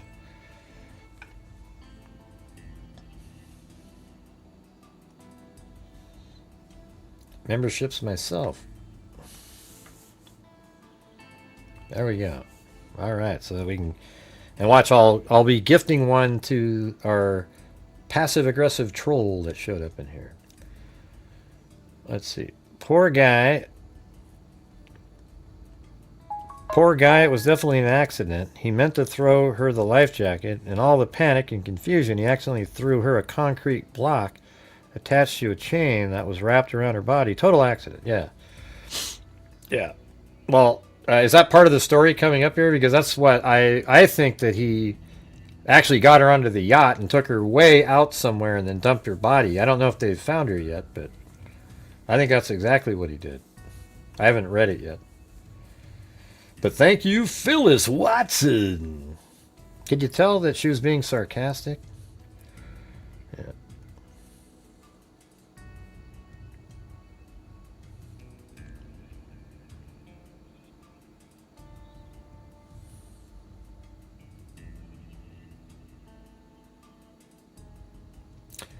Yeah, I messaged Bruce a while ago. I don't know. He's like dealing with some family stuff or something. I don't know. He just sort of disappeared one day. Nobody knows.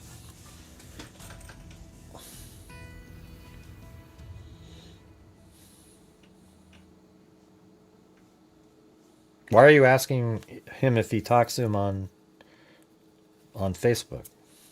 I don't really get that.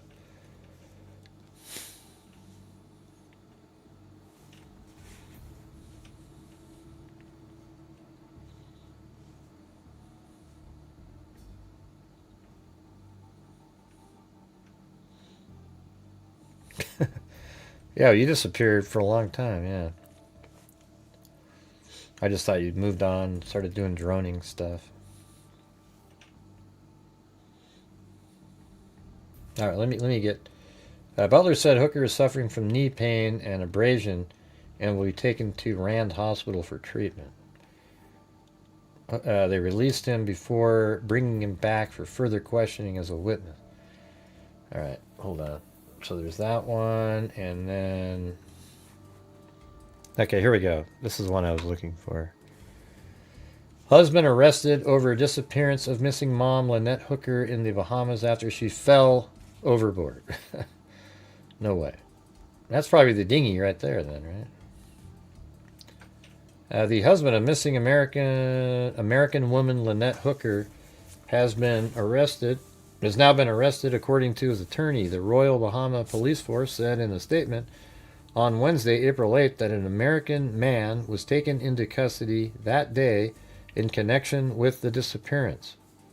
Terrell A. Butler, a Bahamas-based attorney, confirms to People that the person was Brian Hooker, Lynette's husband. Butler says Brian maintains his innocence and rejects assertions Lynette's daughter, Carly Aylesworth, has made. That must be a stepdad, right? This guy has made to various media outlets questioning the circumstances around her mother's disappearance, including Brian's claim that she accidentally went overboard over the weekend. Mr. Hooker categorically and unequivocally denies any wrongdoing, in particular the allegations recently made by Carly Aylesworth. He has been cooperating with the relevant authorities as part of an ongoing investigation.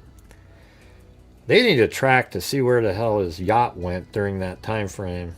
I just think there's too many hours. 7:30 till 4 in the morning. That's you're looking at 4.5. That's 8.5 hours. I mean, that's crazy. Mr. Hooker categorically, unequivocally denies any wrongdoing, in particular the allegations recently made by Carly. When asked by people about Aylesworth's account that the couple had a volatile relationship, Butler says has no bearing on Lynette's disappearance. The current information we have is that both persons were on a vessel, a dinghy, so the information about what transpired came from him, Butler says. The previous history does not have anything to do with what actually took place on that day. Yeah, it does. See, that's one of the things I hate in legal. Tell me if you guys agree. Don't you hate when somebody commits a sexual assault,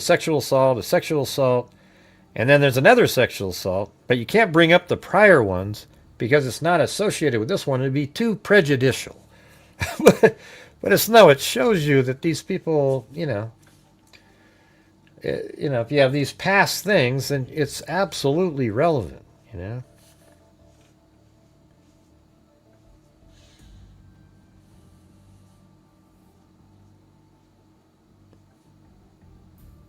Wow, that's crazy, Bengal cat.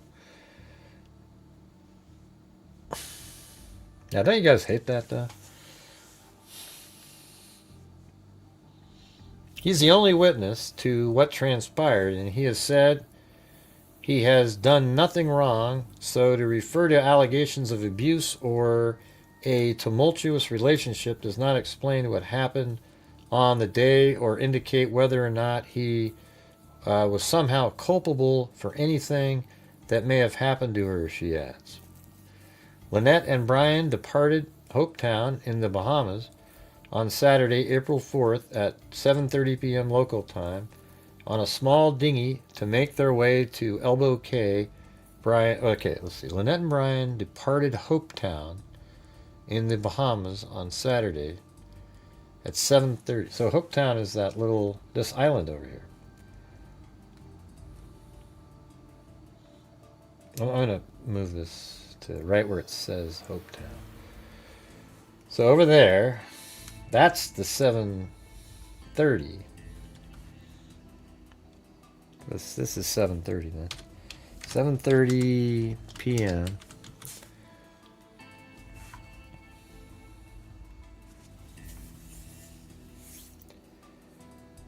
Local time on a small dinghy to make their way to Elbow Cay.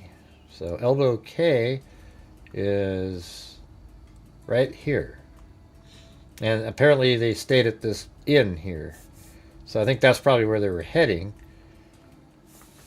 So, something like they're trying to get over here. And then somehow after that, there's like, ding, and he makes his way all the way over to there. That's what he claims. I mean, how do you get lost? Like in this little area here, how the hell does, can you not just... Why didn't he dive in the water, by the way, and get her or something? I just, the whole thing doesn't make any sense at all. This is a warm area. It's not like it's freezing cold water, anything like that.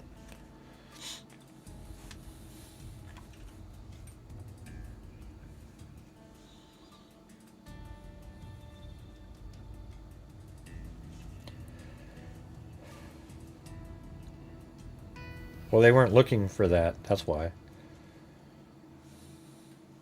He didn't say anything till 4 in the morning. When asked by people about Aylesworth's account, the couple had a volatile relationship. But Butler says that has no bearing. Well, sure it does. The current information we have is that both persons were on a vessel, so the information about what transpired came from him, Butler says. The previous history does not have anything to do with it. Well, shut up. Jesus. People who say that are just... He's the only witness to what transpired. Lynette and Brian departed Hopetown in Bahamas on April 4th at 7:30 p.m. local time on a small dinghy to make their way to Elbow Cay. Lynette, 55, reportedly fell overboard with the boat keys. Man, what a miracle! What perfectly crappy luck. With the keys, leaving Brian, 58, standing there in dismay. Where the hell are my keys? He throws a dinghy at her, and he doesn't even know if she got it or not, because by God, he had to start pedaling with his hands to get back to shore somewhere. That doesn't work like that. You know, if I was on a dinghy and my wife fell overboard, I would first throw the ring, the life support thing out there. I'd throw it out there on a rope and see if she can grab it, and I'd pull her in. If she didn't, I'd probably dive in there because I'm a good swimmer, and I would grab her and try to help her, bring her in. I wouldn't not notice if she grabbed onto the little dinghy thing, whatever you call that, the little flotation device, right? How about you? Well, Gray, I don't like my husband very much, so I guess there is a possibility I wouldn't notice. Well, I'm talking about in general, But you do prove my point when you said that, ma'am, because... Right. Yeah, Wild Bill's boat does 73 miles an hour because he's got to get to that spot quick. I don't know. They said it was like a little flotation device or something. They found it floating around. Yeah.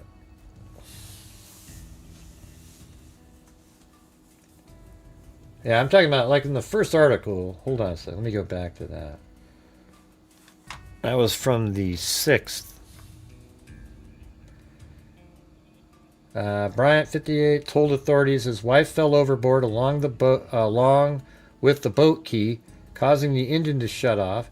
He said the current carried his wife and he lost sight of her. According to, and then, let's see. Said that they left Abaco Inn on, see, this is completely opposite of the story. See, look at this. Authorities spoke with Brian, who said that they left the Abaco Inn on Elbow Cay around 7:30 on Saturday night. They were right. See, and that's actually where they were headed, and they were on that other island, so that's not accurate.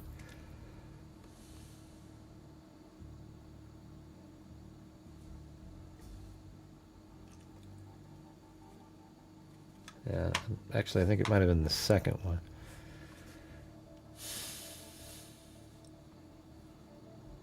Okay, the couple were headed to the yacht Soulmate, so they're headed toward their yacht.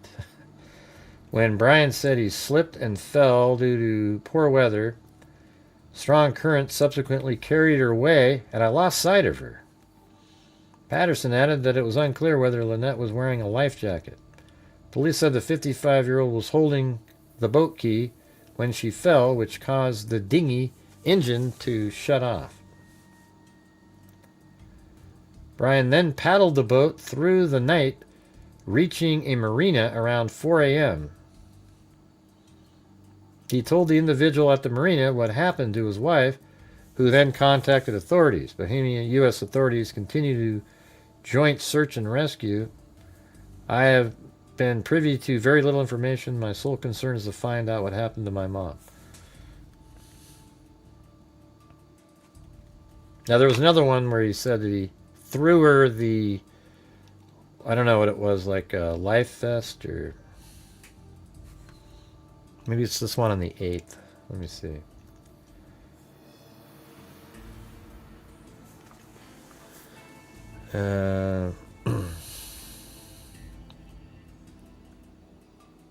Current after falling from the dinghy she was in with Brian. A criminal investigation. Let's see. Has been charged with, let's see. He hasn't been charged with a crime. He starts to act more smart, assy, and more picking at you like, I know this will irritate you, so I'm going to do that type of attitude, she said. That's what Aylesworth said he would be like. Lynette and Brian left Hopetown after sunset Saturday to reach Elbow Cay. Yeah, so that's different than that first one. She fell into the water with the dinghy keys, something which baffled Aylesworth, who said Brian always drove.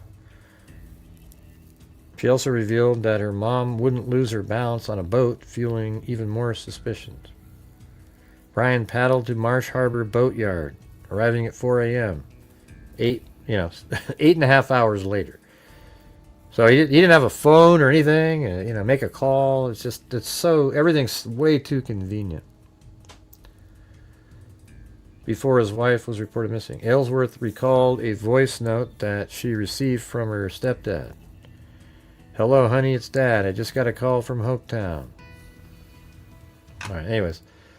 I don't know. I can't find that original one.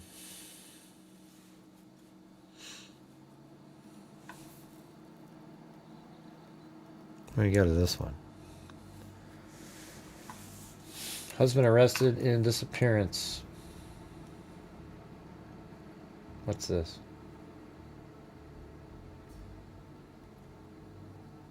It's been hard. I go through texts and I start crying. Carly Aylesworth is struggling to cope with her new reality. Yeah, the arrest of an American man whose wife had been missing for 5 days in the Bahamas has brought greater scrutiny to his account. This is CNN. That his wife fell from their dinghy and was swept away by rough waters. Brian Hooker was arrested by the Royal Bahamas Police Force on Wednesday in connection with the disappearance of his wife, 55-year-old Lynette Hooker, his lawyer confirmed to CNN. Is there anybody else here? It's like we just have 3 people chatting.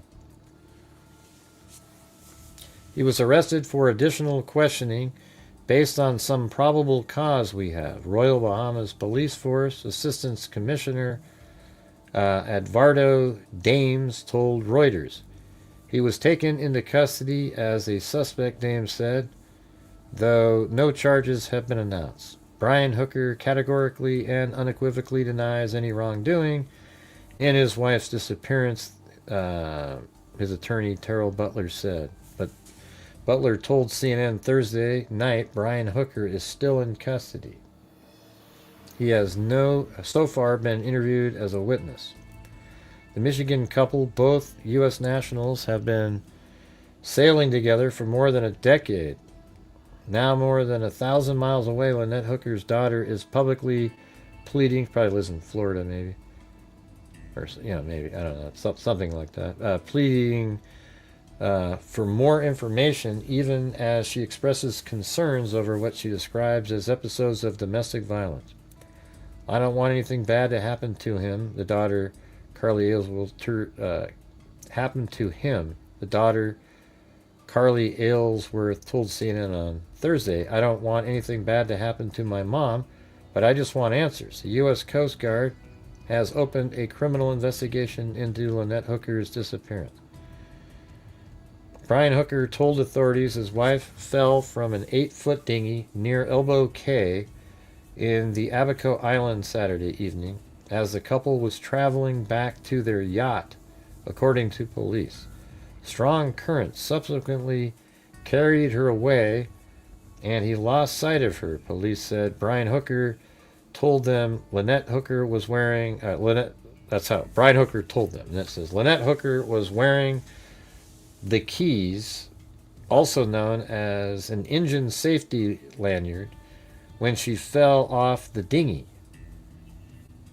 which made the boat lose power.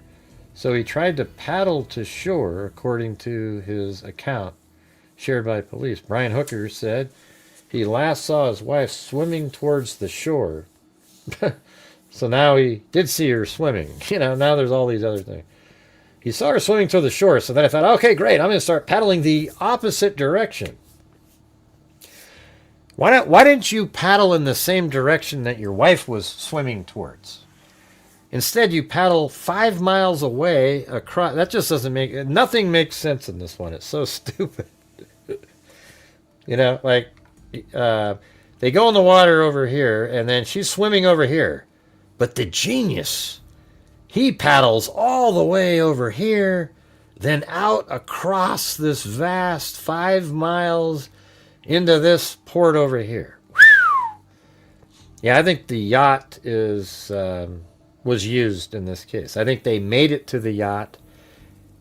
After he killed her, he came back and created the whole story. He probably even went out onto the dinghy. Her body's been out in the ocean for a long time. He probably got, I bet you it's like 10 o'clock, 11, 12, something like that in the evening.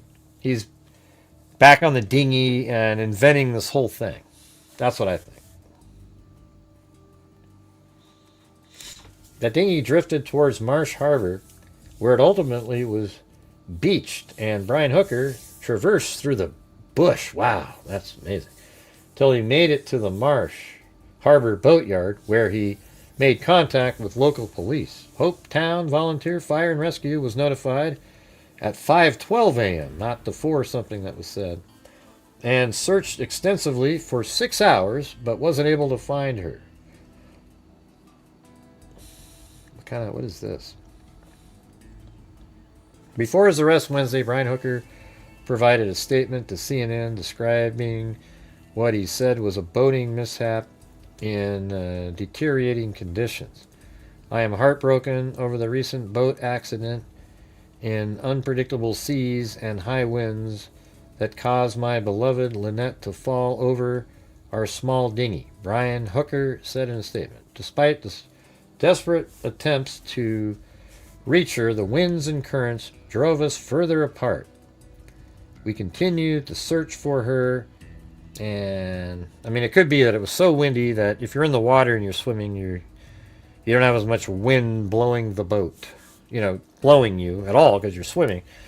But if you're in a boat, it might be a little harder to go that same direction. But I don't know, just the whole thing just stinks. Lynette Hooker wasn't wearing a flotation device when she went overboard, according to Cook. On Tuesday, Aylesworth told CNN Brian Hooker left her a voicemail saying authorities had found a flotation device he threw to his wife in the water. See, it was just a flotation device. I don't think it was a life jacket. Hello, honey. I just got a call from Hopetown Search and Rescue, and they have found a flotation device that I threw to Mom when she fell overboard. But had you even told her that she fell overboard yet? Brian Hooker said in the voicemail shared with CNN. They haven't found her yet, but they now focus all their efforts in a smaller area. A friend of the couple, Daniel Dansworth, said he spoke to Brian Hooker on Facebook Messenger as the search for Lynette was underway. In messages shared with CNN, Brian Hooker recounted how he became separated from his wife. Brian Hooker said she fell off the dinghy in some choppy seas on the way back to the sailboat. The wind blew me away from her and she swam towards the sailboat, and we lost sight of each other. Why? You're out in the ocean, the water there. You would just keep looking, right? We lost sight of each other pretty quickly, as if it was just about sundown, Brian Hooker said in a Facebook message. Brian Hooker wrote he paddled with an oar. Did you guys notice that? Hold on. That Phyllis came in with her joke or whatever. It was a funny comment. And then haven't seen her back again. Where are you, Phyllis? Brian Hooker wrote he paddled with an oar for 7 hours until he washed up behind the shore of the next island over. Yeah, I don't know, man. Our family is in hell right now, he wrote to Dansworth on Monday. He said search and rescue teams have scoured several areas and were going back out the next day. He said he planned to help with the search. I'm trying to take it day at a time and keep the faith, Brian Hooker wrote after his friends offered prayers.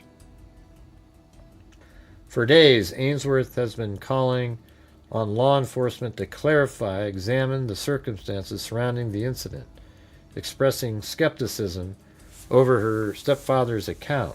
Why wouldn't he drop anchor and look for her? Right. See, that's right. Why did he paddle the other way? That's exactly what I just said. She said to CNN on Thursday, if my significant other fell into the water, I'd be freaking out and going after him. Exactly. See, that's what I'm saying. See, that's where that common sense stuff is, right? There you are. There's Phyllis. That's where the common sense comes in, right?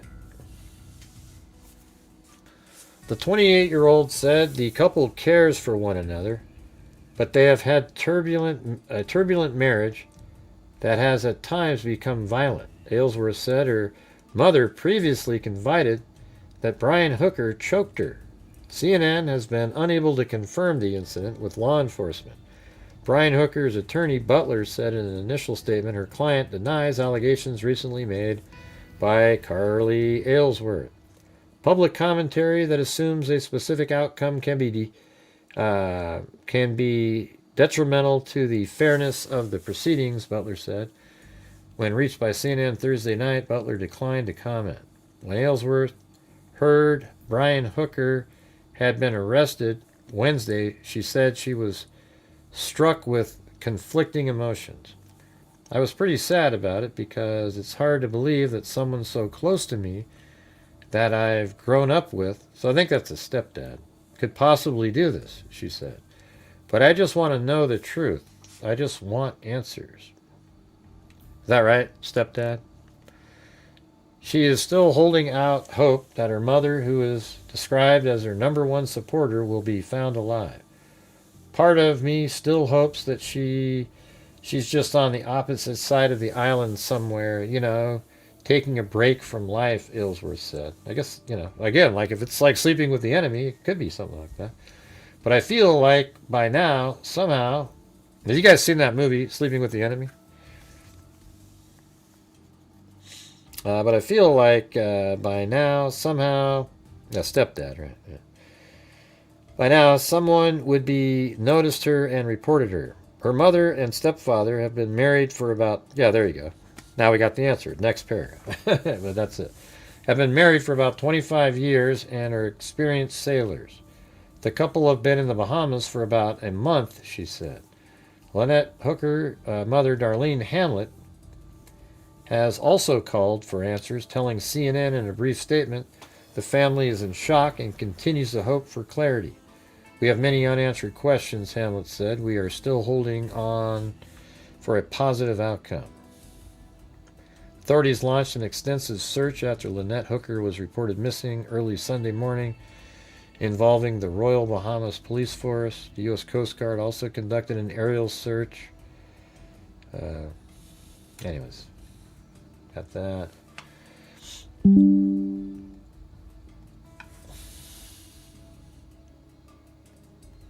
I thought I saw the audio earlier. It's weird, it didn't show up this time.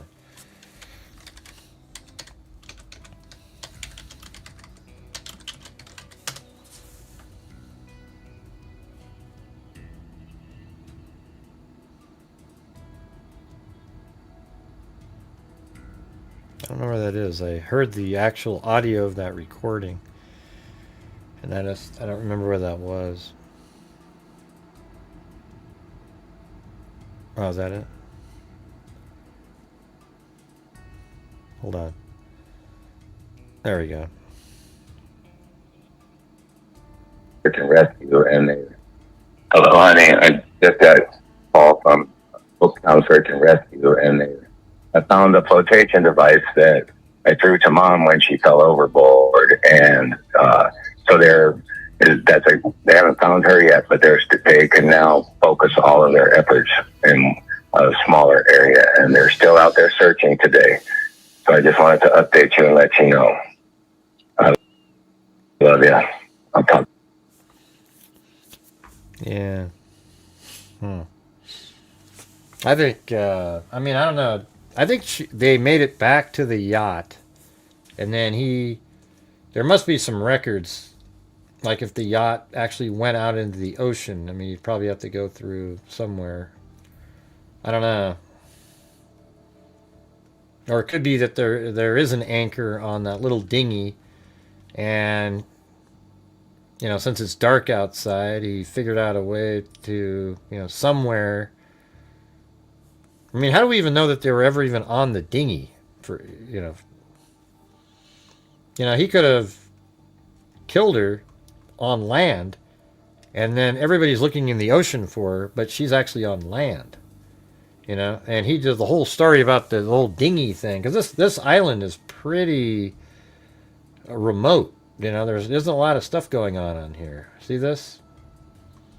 It's just sort of, let's just look. What do you mean nice? What did I do? What did I do, Jessica? You said, cool, thanks, Gray. What did I do? What did I do, man? What are you guys talking about? Oh, the audio. Okay. All right. Anyways.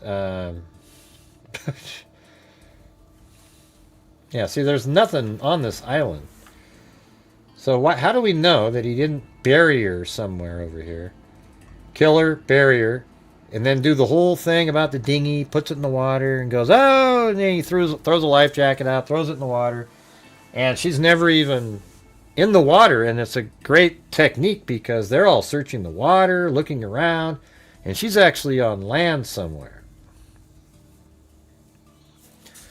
Let's see, we got Shay Edel here said, I don't know any experienced boater that would take a dinghy out at night in bad weather.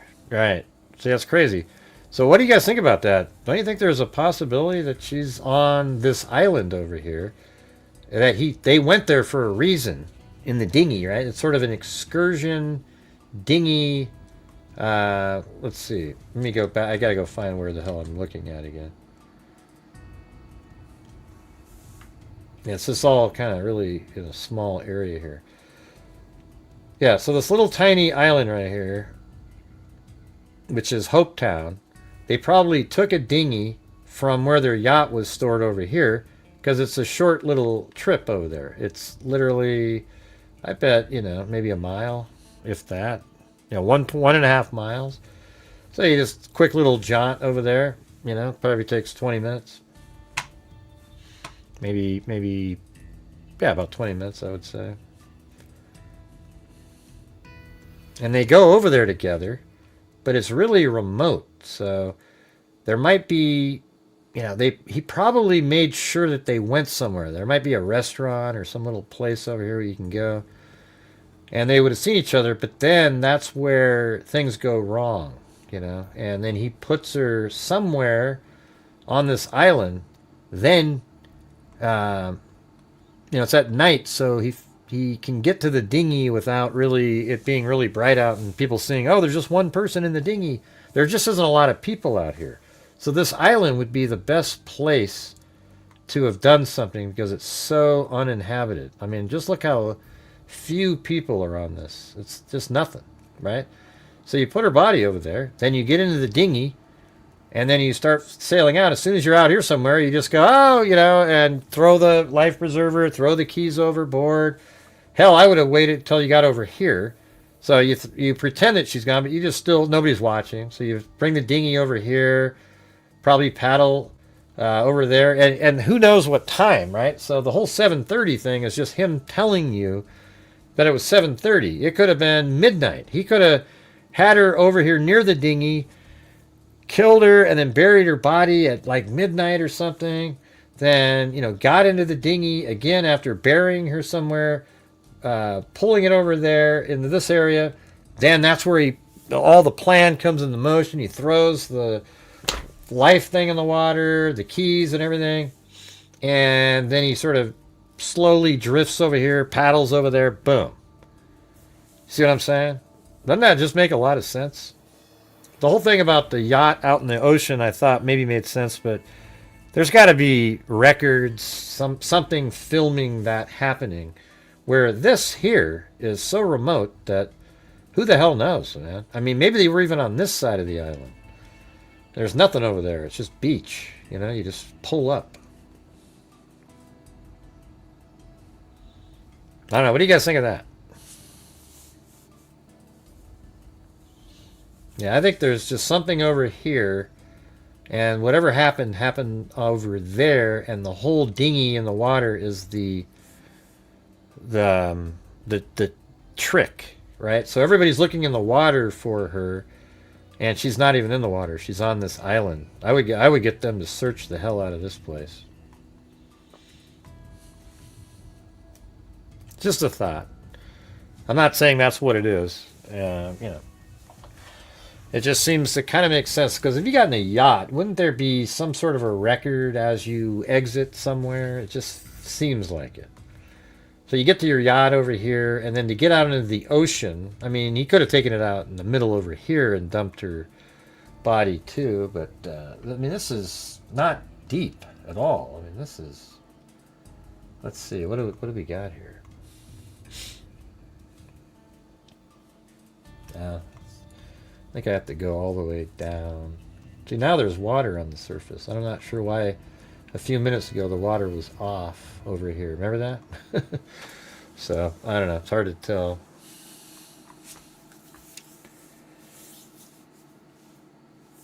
Yeah, it could be stupid. I mean, but it could make sense, though, that they got into the...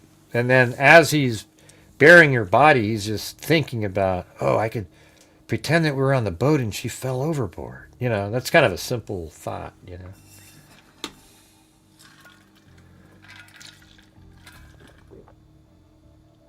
Right. I said that. He threw the life jacket in the water, and he wanted to put it in the water so that, or the flotation device, he threw it in the water because he wanted them to find it floating around to make it look like, she certainly is in the water. I'm validating my story. So, wow. It's kind of odd, right? That's one of the first thing he mentions. They found the flotation device that I threw to her. So that's him trying to, really oversell that she's in the water. You get it? I'm not saying what I'm saying is going to be it. It's just a theory. I'm trying to get it. If you can debunk it and it doesn't sound logical, then I just go with what's the most likely. I don't know if that's the most likely. They get into the dinghy. He could have actually fought with her in the dinghy, weighted her down, threw her in, then pretended to throw her a life jacket and threw the keys in the water. I mean, that's sort of an interesting thought that he had to have had at some point. He needs the keys to be in the water to help in timing somehow. Because he's trying to explain, why did it take 7 hours for me to get over to that harbor? He needs to account for all that time. So let's say he's burying her body on that island, like I said earlier, and it goes all the way to midnight or 1 a.m, right? So he's over here, he's doing all this stuff, and he takes off late, right? But he needs to explain, since he probably was at a place, a bar or something, that knows that he was there at 7:30 with her. But then after that, I'd like to know, I bet you in that bar, a bartender or a waitress saw that they were fighting, it wasn't going well, they exit at 7:30, and then he needs to account for why it took so damn long to get over there. So what did he come up with after he buried her body on the island? Here's what he came up with. He said, okay, I'm going to throw the keys in the water, and that'll take me a hell of a long time to get over there. And then I'll throw a life preserver in the water, or a flotation device, so that she can she'll show up with the, it'll just show up in the water and people will go, wow, she really was in the water and he really did try to help. Wow, thanks, Dom C. Hey, all right. Thank you so much. That's very kind. So what did you guys think of that? Doesn't that make sense? I think it makes a hell of a lot of sense. He really throws the keys away to explain why it took so long. Because he knows that there's this huge gap of 8.5 hours that just doesn't make sense. So he needs to say that while he was in the water, his keys fell in and it took him that long. He even mentions, it took me 7 hours to get over to the, you know. Can I get a boom shakalaka? I think that's going to be the one, man. Oh, yeah. Well, why do you need to see me? Hey, thanks, Dom C. Or Doom. Or that's right, Dom C, right? Yeah, I think that's going to be it. I think that sounds pretty good. Yeah, but again, if he's a genius. Now, let's work that in if he just goes out into the dinghy. So let's say at 7:30 he goes into the water with the dinghy. I guess that is still why he would still say that he threw it in there, but that wouldn't make sense that it would take 8 hours. So he's kind of miscalculating a little bit. It doesn't really work. I think it's absolutely going to be something that he was at a restaurant. 7:30 they go out the door. They've already been arguing. He kills her on that island or somewhere, maybe even near the dinghy. And then what if he took the dinghy with her body in it and went around to one of the, like the remote side over here, buried her somewhere on this side. Then he gets back in the dinghy again and then goes around over here. It's all inside of an inlet here. It's not like it's in the middle of the ocean. And then he comes back around and then he puts it all into motion when he gets back over to here. So that all took like 3-4 hours over here. 10 o'clock. I would actually, if I was law enforcement, just as a hunch, go see if she's buried somewhere on the back side of that island. And after he went to the bar, he took the dinghy around the back side and buried her body, then brought the dinghy back around to this side, and then put it all into motion by throwing the keys in. Oh, wow, look at it's taking me this long. And then that's where he throws in the flotation device. So that last part is just sort of like a possibility. And it's all just a possibility, but I'm just trying to throw out a theory. Can't you just see that they were arguing and then he just gets so angry and he like chokes her out like he said he did before on the dinghy so she's not alive. And then he's like, shit, what do I do? What do I do? You know, and so he kills her and then he buries her on the island and then he comes up with the whole plan to make it look like she was in the ocean and then loses the keys to explain the massive amount of missing time as he was burying the body somewhere on the island. Now, I know that's just a theory that I've just developed on the show. So it could absolutely be completely nothing. Like he could have gone onto the yacht and put her out in the ocean, and that explains that whole missing time frame too. Then he gets the dinghy, goes back into the little harbor area, and then puts it all into motion. So it could be that also. It could be the the yacht scenario. But I'm just gonna, because that island is so unpopulated and very incredibly deep forested area. What a perfect place for somebody to bury a body or hide it somewhere. I mean, look at this. What if you took the dinghy over here and just dragged her up into the woods over here? And look how dense that is. Airplanes aren't going to see a damn thing. People probably hardly ever go into the wooded area. Let's see. I wonder if we can see what it looks like. If there's any...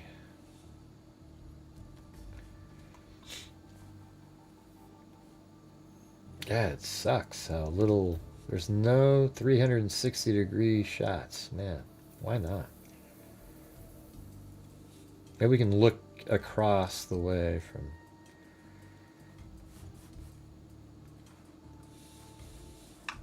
Yeah. See, look at, like, places like that are just, there's nothing.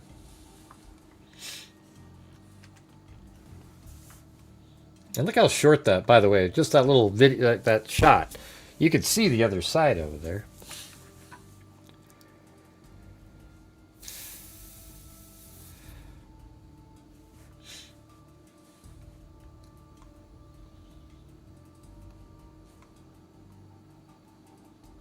Is there any restaurants over here?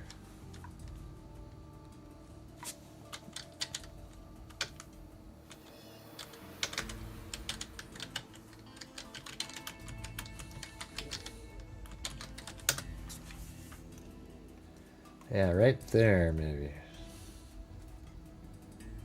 Lubber's Landing. Is that a... what is it?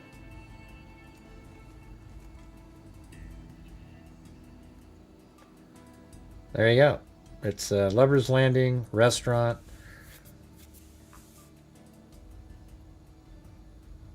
I bet you anything. I bet they were there. That's the only one. I mean... well, I guess there might be this one over here, this Moonrise. And this one's a little more, it's closer to the desolate area where there's nothing. Wow, look at this. Hold on. Elbow Cay. What is this place? What is Moonrise? Might be a boot bed and breakfast. I don't know. Okay, let's hold on. So that's not good. That's all over there.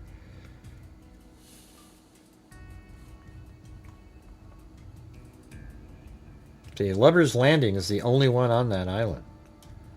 Isn't that wild? That's it.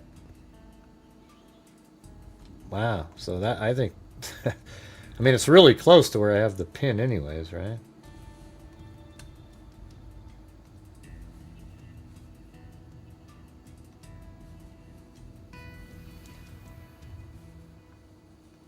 What's going on? Come on.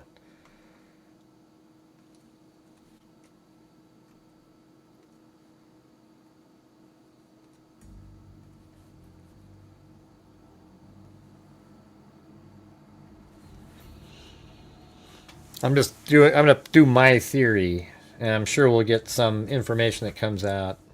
I bet you, I'm just gonna throw this out there. I bet they went to Lubber's Landing and left there at 7:30. Probably parked their dinghy right along one of these docks right here. Go in there, and then he started fighting when he get in the dinghy, and he choked her out while they're in the water. Then from there, he may have gone. Hell, he could have just gone down a small way down the beach over here, because that's absolutely the same density as the backside.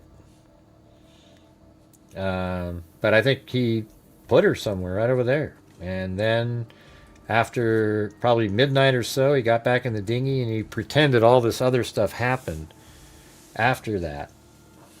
But there's probably, when they have 7:30, they probably know that's a true statement, because he left. We keep hearing 7:30 precisely, and he probably knows that it's 7:30 because you know, that's a real time frame that happened.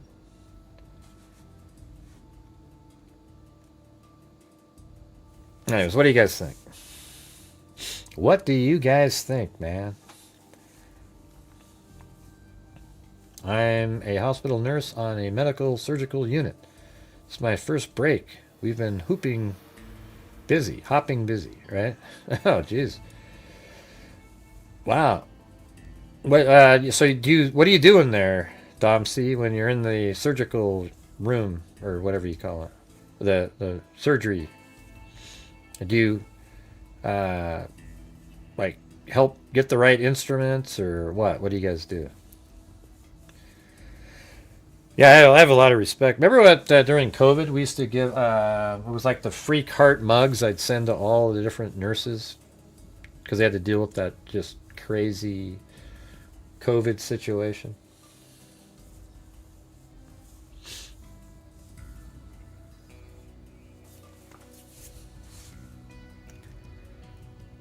That's a medical unit. Oh, medical unit. I thought you said surgical. Nurse on a medical surgical unit. Yeah, you did say that. Medical surgical unit. Oh, very cool. Thank you. And thanks for your generosity with the 10 gifted memberships. I know people don't like it. We've gone over this 1,000 times. I try to reach the goals on the show because I know what it takes throughout the month. And if you don't get certain numbers on the nights, then you're just not going to be able to make it to the number where I can donate.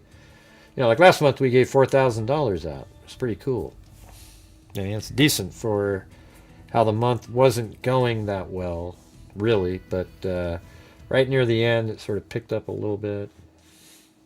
Not the last 2 days. it was kind of a weird month, I gotta be honest. Oh, really? Cool.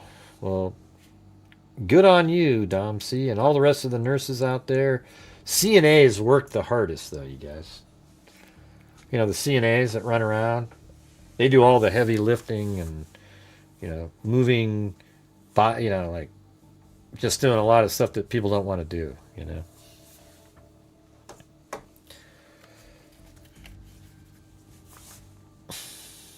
Not that it's any more valuable. I'm just saying they do like more of the physical work. Let's see.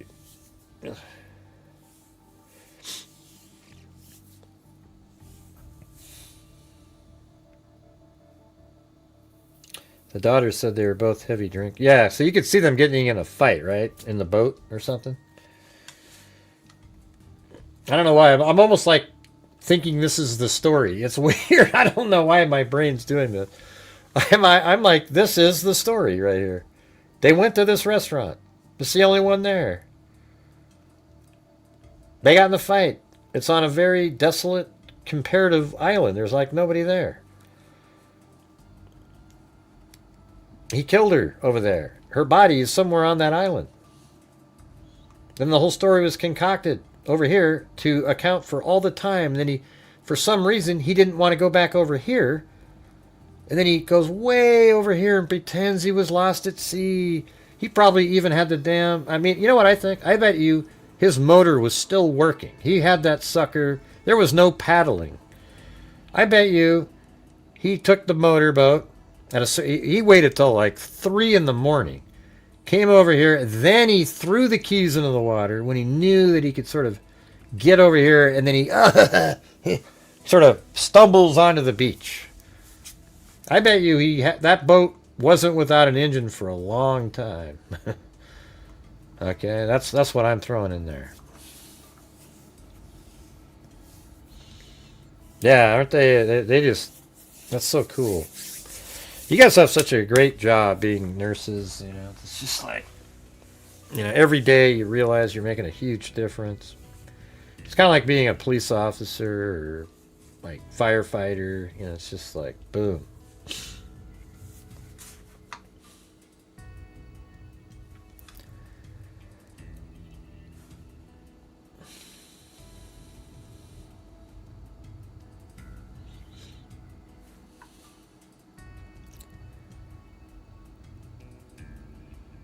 Right.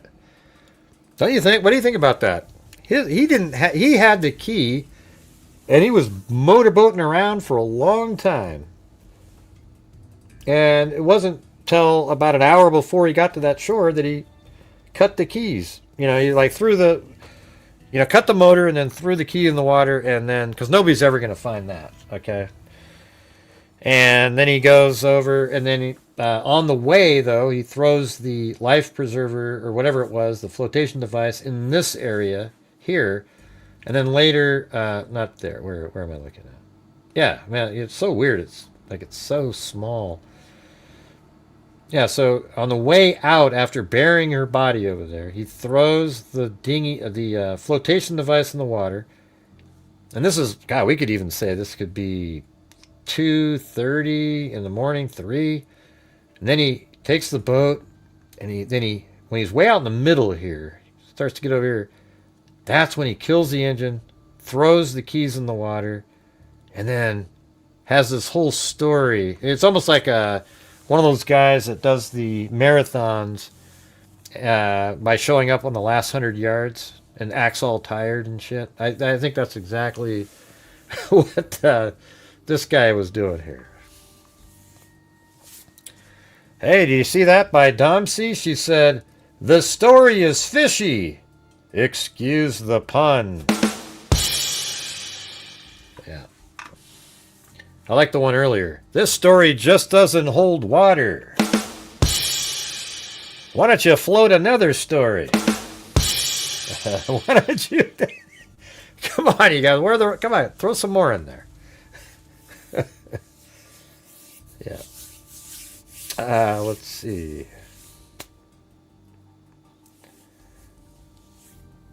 Yeah, that was yours, Chris O'Connell, wasn't it?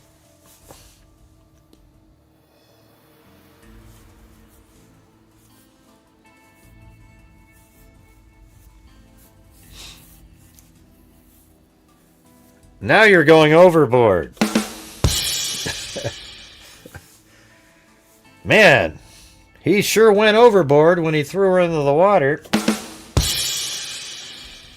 Let's see.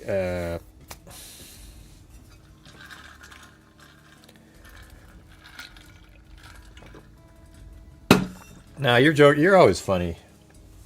What was the one the other night though that it took me like an hour?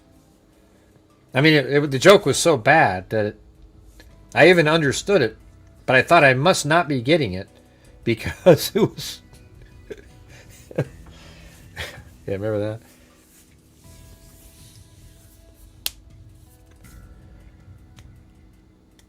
that? Yeah. Would you still think that way? If there was no history of abuse, would you still think that way? I was kind of thinking about that earlier.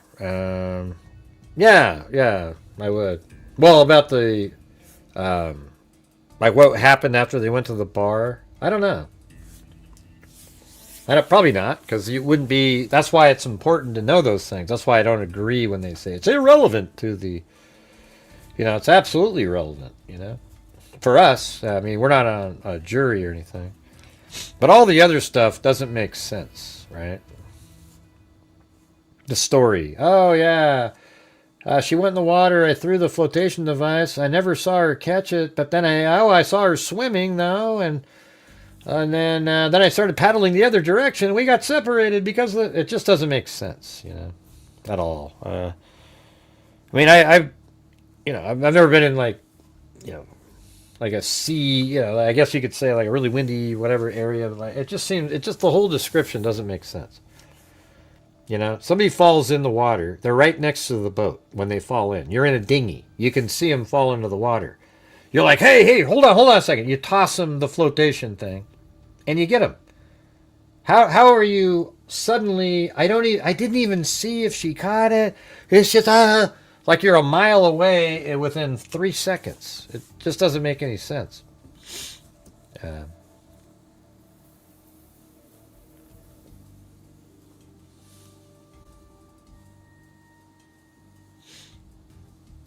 I just think the whole story, the way it's put together, doesn't make sense. I think they have information. This is what I think they have. They have information that they were at the restaurant and somebody saw that they were fighting or something. And then there's they're not going to arrest somebody unless they have like really, something that just doesn't make sense at all.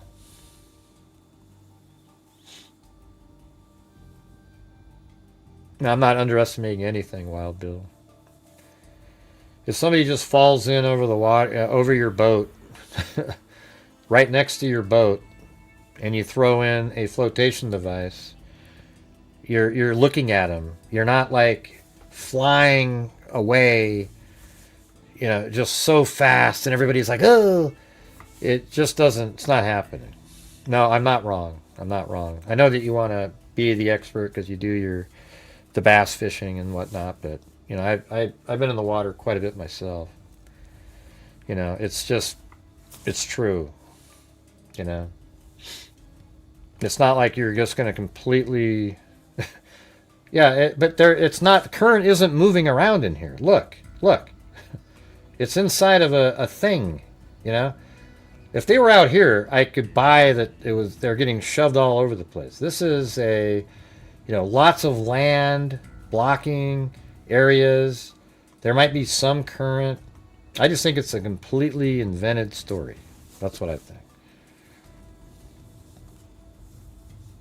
I think if you're in a boat, a dinghy, and first of all, if it's that shitty, are you really going out in a dinghy? Really? I mean, wouldn't you get somebody to do it? Forget it.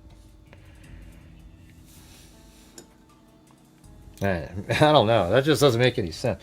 Hey, let's go out in this really. It's so horrendous that within 2 seconds you get separated by many yards. 50 yards within 1 second, and you can't even see if she caught your flotation device. That just seems like so reckless and stupid to get in a dinghy in a situation like that, especially people that are in boats all the time, like you. Would you do that? Would you get into a dinghy in the ocean, Wild Bill, if it's going that fast?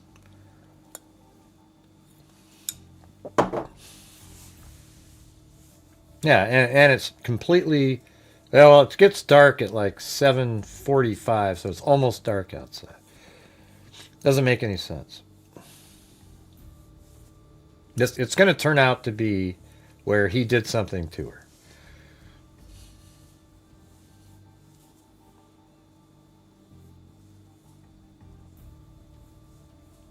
Mm-hmm.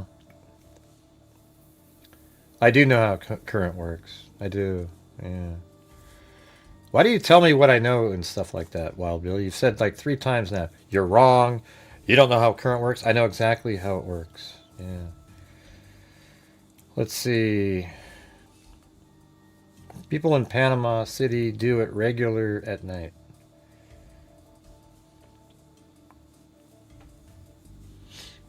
Yeah, I mean, you're just right here. You could already see it. I just showed you guys a minute ago, right? I was over here. Like you go into the water right there. Or not the water, the street view from right here. And look how you can see just right there. That's where he was. And he was just going to, I think, just right inside of there, right? Don't I have that? Let's see. Well, inside of here. Let me go to a place over here where I can. Right there.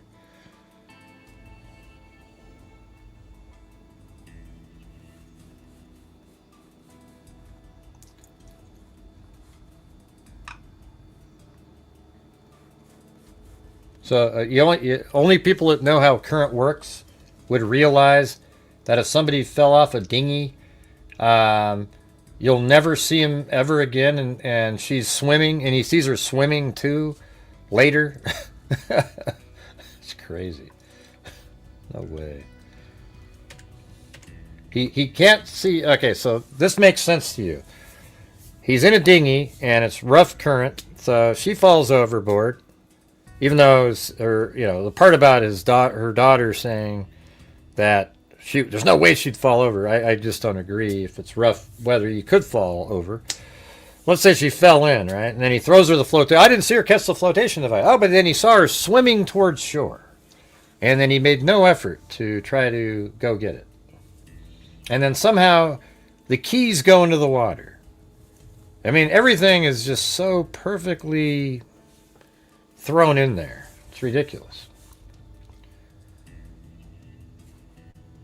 Yeah, it can. I mean, that's what he's playing on, is people like you that believe stuff like that. I mean, I know that it does that. I just don't think that that's what was going on. I mean, I guess we could look it up, right? I mean, where is this?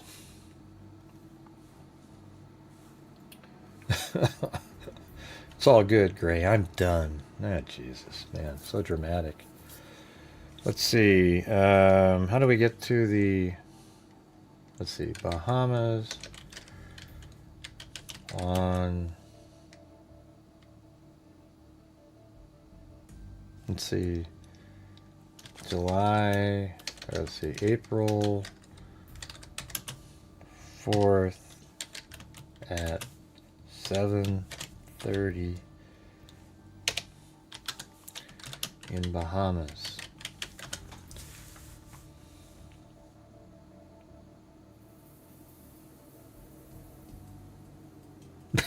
I don't want to know that.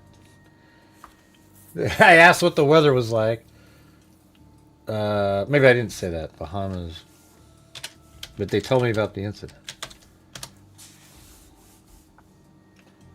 The Bahamas experienced warm, pleasant... Okay. On April 4th, the Bahamas experienced warm, pleasant, and sunny weather with high temperatures around 82 degrees and evening lows cooling about 66 degrees. At 7:30... wait, I want to do 7:30 p.m. All right, let's do this again. Bahamas near... Okay. On April 4th, around 7:30 p.m., weather conditions in the Bahamas near Elbow Cay... Okay, it does say were characterized by rough seas, high winds, and strong currents. There you go. It does say that. Leading to a... Okay. Now they're saying a boating accident. Okay, so now it's sort of related to that incident, so we can't use that. How about this one? Now they were talking about that incident. It tries to do the AI crap. April, where is it? 4th. They don't have. All right, 82 degrees. 69. Doesn't really show the...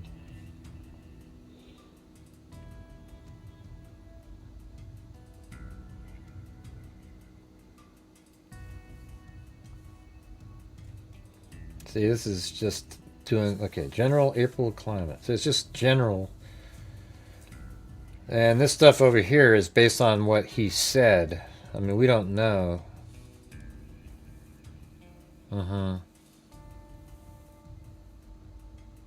It says, see, normally it's calm in April. It says right there.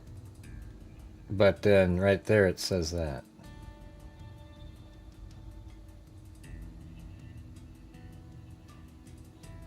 I know, but you're saying that I don't understand. Because I have my theory, that means I don't understand how currents work and stuff. That doesn't make any sense, you know.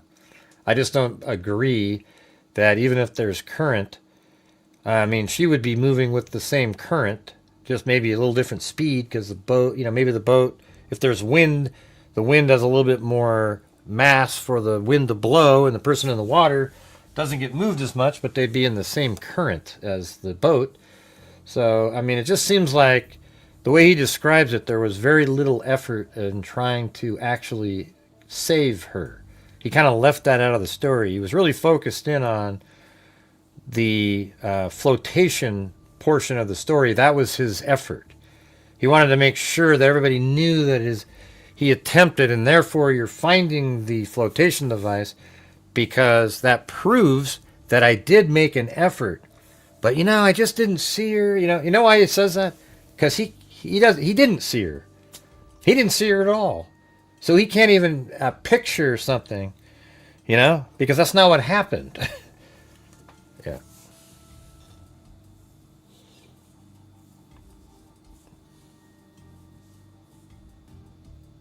Mm-hmm. 2 knots, 2 miles an hour. 2 knots? What? Yeah, well, that's because on top it's wind. But if you're just floating on the surface, it's the same as the boat. So it's the same thing. That's all I'm saying. Yeah. Let's see, with the overboard, why it doesn't add up to me. Well, he didn't have a motor, Jay, or why. That's what he... See, the keys went into the water with her when she fell over, right? You know?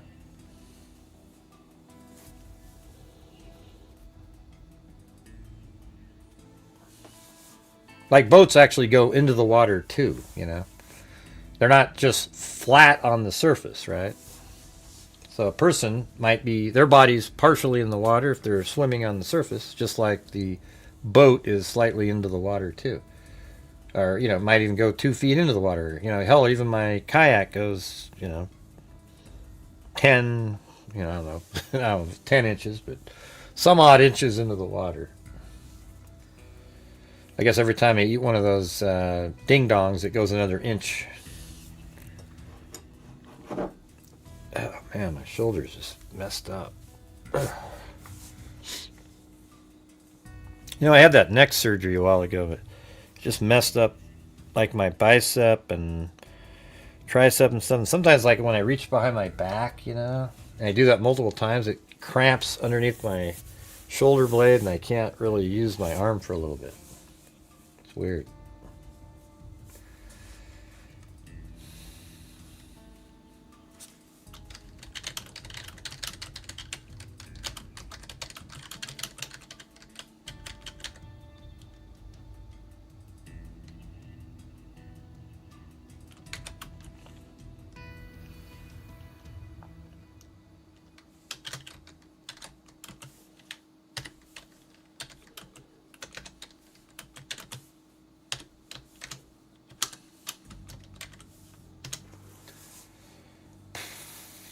Was it going to still bring up that? Okay, on April 4th, the weather in the Bahamas was pleasant, characterized by mild to warm temperatures with some cloud cover. The evening was cloudy, with passing clouds reported around that time. The temperature was 73 degrees. The area experienced breezy conditions with wind around 10 to 20 miles per hour. That's, pretty strong. And then coming from the northeast. So I guess we could throw that in there. So wind was coming in like this.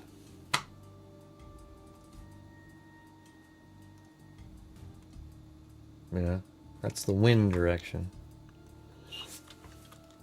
Or, it was coming from the northeast. Oh, hold on, let me make sure. Yeah. Jesus.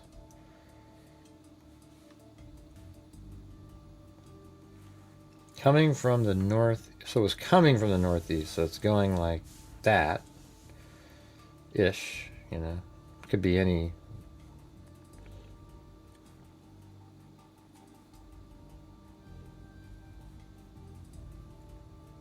So similar to this line. So the wind would be like a headwind you'd be having, trying to get to, you'd have an absolute headwind trying to get over to the Abaco Inn from the island over here.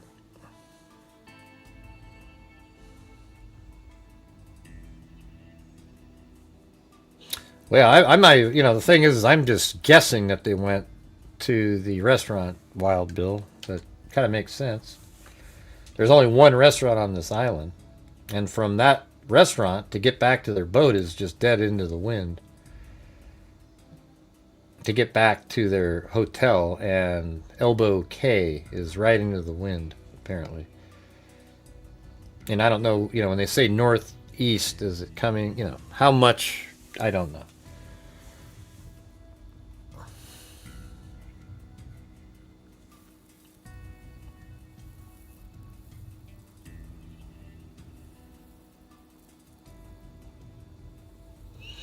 Well, I mean, I know we keep making comments about the bar. This is just what I'm guessing, that they were at this bar. I wouldn't be shocked at all if it comes out in the next few days that that's where he was at. Could be something totally different. Could have just went over to the island to walk around and something happened.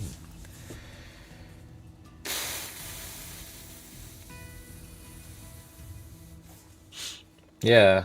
It would be hard for him to row out of this area, but then slightly easier going this direction, although the wind would be wanting to push you. He didn't make it quite to here.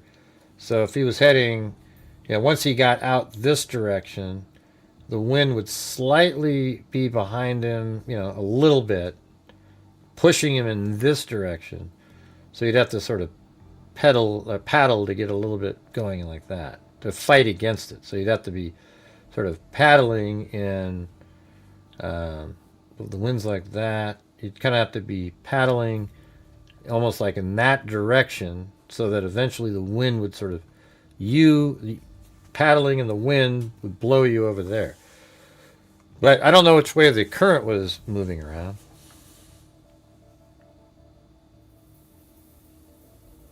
That's okay, Wild Bill. I didn't need to say what I said either, but I don't know. That's what made me feel like that. It's okay. We all do it.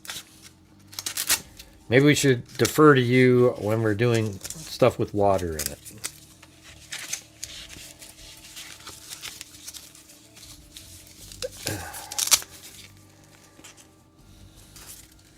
You know what's cool? I went to this physical therapist thing for my wrist the other about a month ago, and look at this. Like, she made this thing for me while I was sitting there. I mean, let me just show you. It's pretty cool. By the way, today I walked 15,000. I did 10,000 steps and then went fishing on foot. All right, but she made this thing like in 10 minutes. It was crazy. She was really cool. See this thing? It fits right. Like, she molded it on my hand, and then this little strap there that goes around, and then another one that goes like right there. See that? And then the last one comes around like that. She just put it all together, and then it keeps. I mean, it's crazy, right? And like in 10 minutes, she made that. It even has like a neat little pad right in there for that little bone area that sticks out. It's crazy how fast people do this stuff.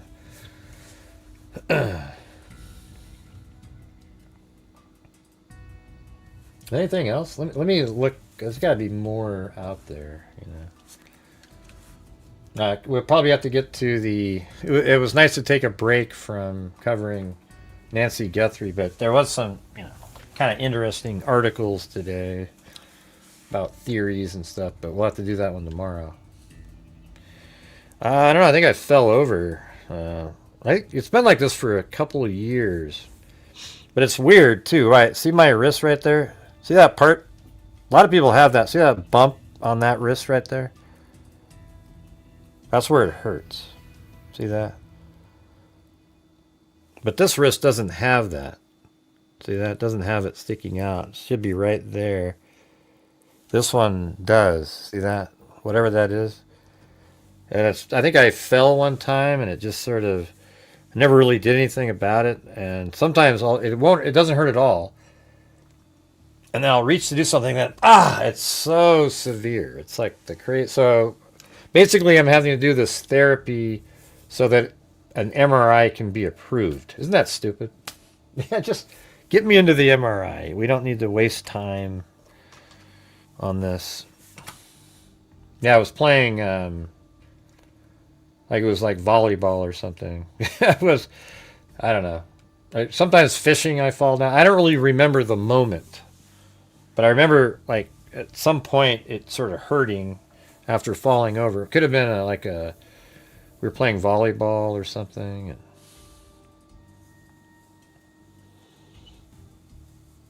yeah, it's stupid that you have to do all that. I mean, especially if you have a healthcare savings account, I should be able to go in, use it to pay for an MRI. Even if you don't want to cover it, at least I can pay for it and look around for the best deal. And then when I get to pick a place, I've actually done, like, when you have a healthcare savings account, one time I went in and they said, yeah, it'll be $2,500 for an MRI. And I go, oh, I don't know, man. And I called another place and they said $800. And I went, boom, I just went there. It's the same damn thing. There was no difference at all. People just don't care. When you have insurance, you just go, yeah, you know, whatever.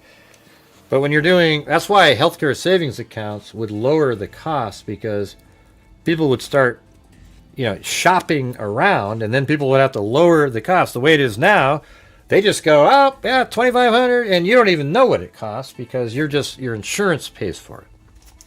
It's all just a racket, you know.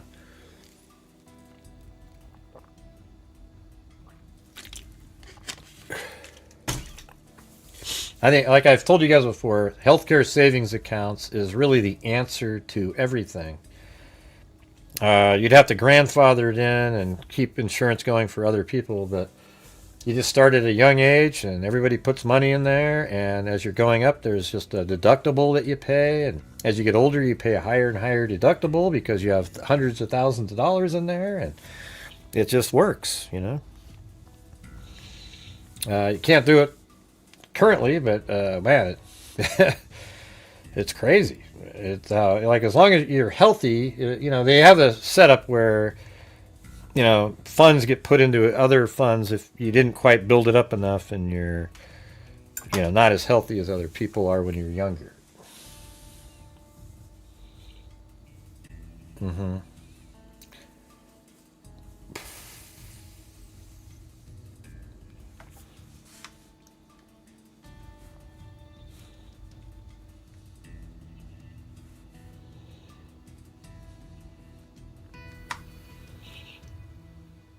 Let's see.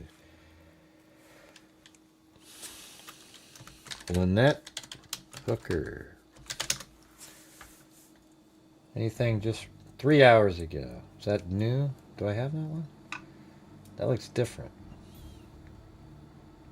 Yeah, I didn't do that one. The husband of missing American boater Lynette Hooker took a tumble off a police boat while he was being transported by cops in the Bahamas. Boy, what a bad break. And claimed he suffered knee pain after he was rescued, his lawyers said. Brian Hooker, 59, I thought he was 58, fell overboard off the police boat while handcuffed Wednesday, a day after he was arrested in connection with his wife's disappearance. I guess I have to show you guys on the screen or you won't like it. Let's see. There we go. That looks different.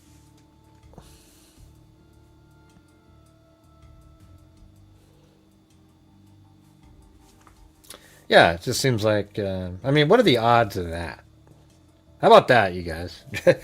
Just look at that for a second. What are the odds that his wife falls overboard and disappears, and now a couple days later he falls off a boat too? What are the odds of that? Honestly, just it's like 1 in a million that would happen. And so it's almost like he just sort of wanted to do it too or something. What do you think, Wild Bill? Don't you think that's a little strange? Even that one? That you, like 2 days, like a day later, you fall in the water too. That's crazy. Let's see. He was wearing a life vest and floundering in the water until police hauled him in. Floundering. Well, he's got a life vest on. I fell in too, you see, you guys. Look. Even I could fall in, he said. Rough waters rocked the boat, knocking Brian over the edge while he was handcuffed and unable to hold on, the defense attorney told the outlet. Wow, he's already got that reverse case. Be nice to me, because you threw me in the water too. Butler said his client suffered some knee pain and abrasions. Is this their dinghy? This is it, right? Whew. Wow. And there's his paddles and everything.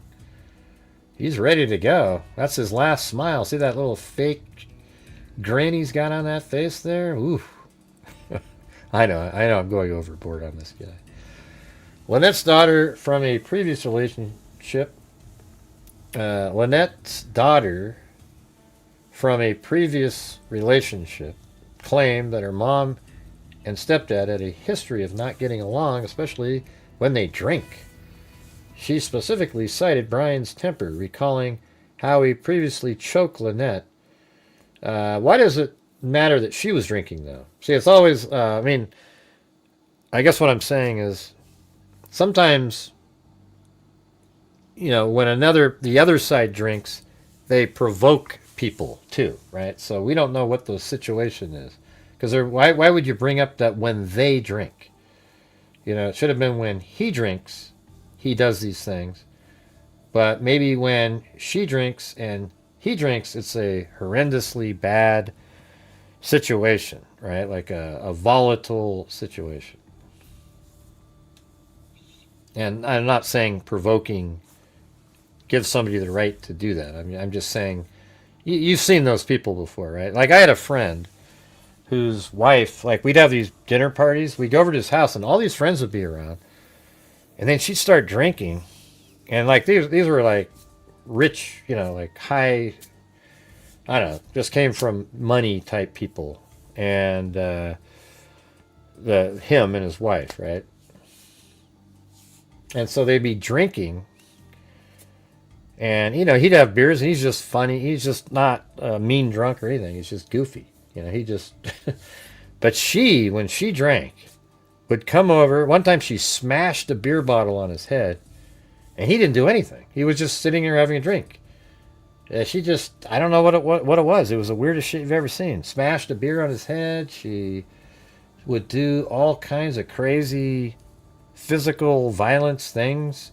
And he never did anything back or anything, but you just wonder if he was let's say he was a violent like if he was somebody that drank too and was prone to violence, could you imagine that scenario right there? Like what that would have been so volatile, something would have really bad probably would have happened. You have somebody that's like that, smashing beer bottles on your face, ridiculing him with just total BS stuff right in front of everybody, and just so just imagine if. So I mean, we don't know if that's like it could be that because it says her mom and stepdad had a history of not getting along, especially when they drink. Okay, so maybe it is a situation like that. I'm not saying she smashes a beer bottle, but you know what I'm talking about. She specifically cited Brian's temper, recalling how he previously choked Lynette and threatened to throw her overboard. Yeah, so who the hell knows what the... it still doesn't, what sucks is when you talk about the why and you have any blame at all for somebody else, everybody gets all upset. But that's not really what I'm trying to do. I'm trying to figure out what may have happened here. Yeah, exactly. That's the right word. The toxic relationship because they both drank. You see? And eventually it led to something like this. Maybe. Right? I mean, we still don't know the story yet, I guess. He's going to have his day in court, they say.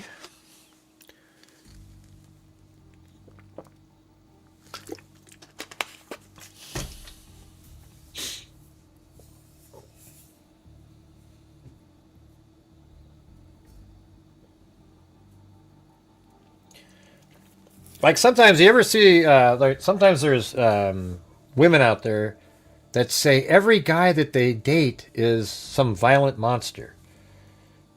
And then sometimes you wonder, like, well, are you doing something that brings out the worst in them? Or is it just that bad of luck that every single person that you ever met is a violent monster, And then the other way around too, right? It's crazy. Some wild people out there. Like I would imagine some of the trolls, like that wacko, that they're probably like that. I could see them provoking and just being just hideous people behind the scenes. Probably have a terrible home life because of just how broken they are to have to spend all their days trying to attack one YouTube channel over and over and over again. It's incredible. It's just, yikes. Let's see. Yeah, I mean, the fact that he ever choked her and they stayed together, she might have believed that exactly what I just told you a minute ago. When they drink, she's part of what makes them like that. So she probably, I mean, that's like the classic cycle, right? Like he goes, well, it's kind of your fault too, and she's like, yeah, I know, I don't mean, and the whole garbage like that. That's what I think too, Lisa. But I always get called out. Whenever I say that, people get really angry. as if you can't say that. I think exactly what you just said. I think Gabby Petito and Brian Laundrie had a toxic relationship. I think he would emasculate him in different time frames, and he just blew up one day. I think that happened all the time, and I think they just had a shitty, and nobody's saying, "Oh, well, then she deserved what happened." I just think that's exactly how it went. But when you bring it up, people get so upset because they just want to have one villain and don't assign any blame, like some sort of a nuance that sort of shows how it might have gone down.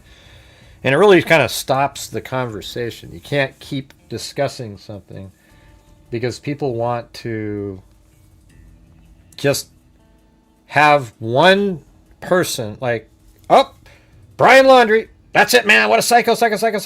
And then if you ever want to go like, well, I really want to get to what was going on. And we never get to have the answer because it's all stopped because people call it victim blaming. And we don't do that here. Like, we don't blame victims, like especially the family members of victims. But when you're trying to figure out the why in a case, it's not really victim blaming, just to try to figure out the dynamics of what was going on. But people want you to shut the hell up because it might imply that there was, this kind of dynamic going on in a relationship. You see what I'm saying? Doesn't that suck that you can't just talk about and figure that stuff out? Because I think it's really important to know the why sometimes, because then it helps in the next case, like, to figure out what the hell's going on. Yeah, they knew how to push each other's buttons. That's exactly what I think. And I think he just snapped one day and it just like a psycho. Maybe that's what happened in this case. This actually might be kind of similar in that aspect. He was forced to paddle back to shore. He returned early Sunday morning and informed an individual that Lynette was missing.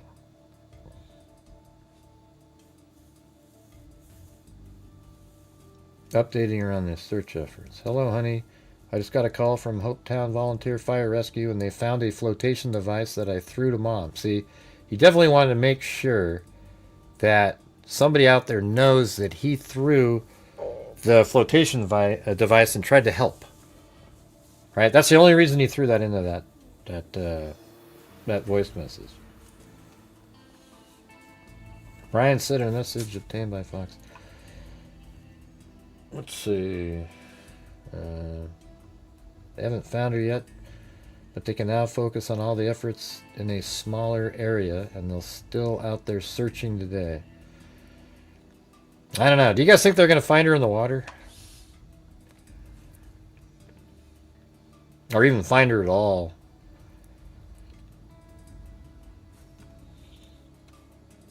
I'm gonna throw my theory. I'm going to put it right down here on this tiny little island that's almost, like 75 people live there. I'm going to say, possibly over here. Now, I'm not going to use that. I'm going to go like this. Let's see.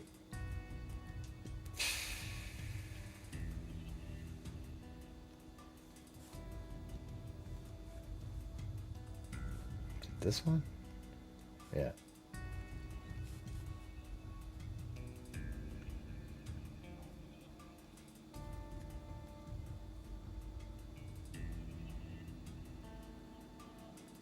Yeah, somewhere right in there.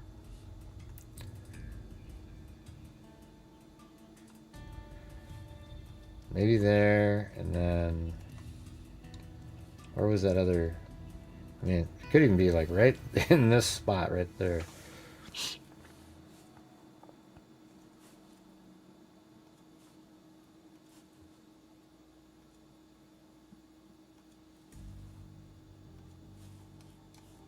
And then,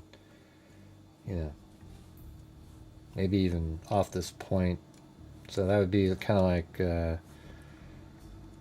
maybe right over here.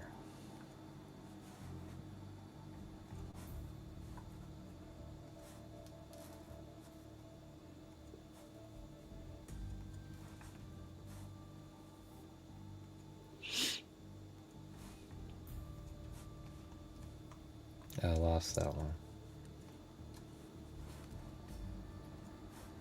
Oops.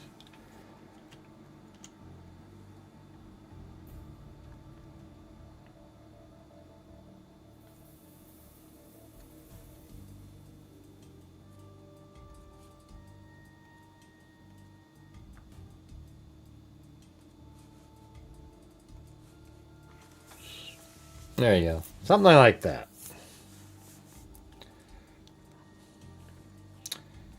If they do find her. So you think the story went the way they said it? Wild Bill. And they're going to find her in the water. I don't know. If they find it, if she's in the water, I think she's out here somewhere. I just think it'd be strange to try to sink her in here when the water isn't really even that deep in this area.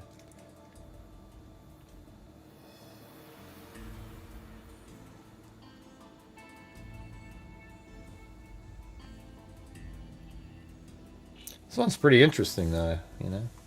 It's kind of nice to start thinking about a different case.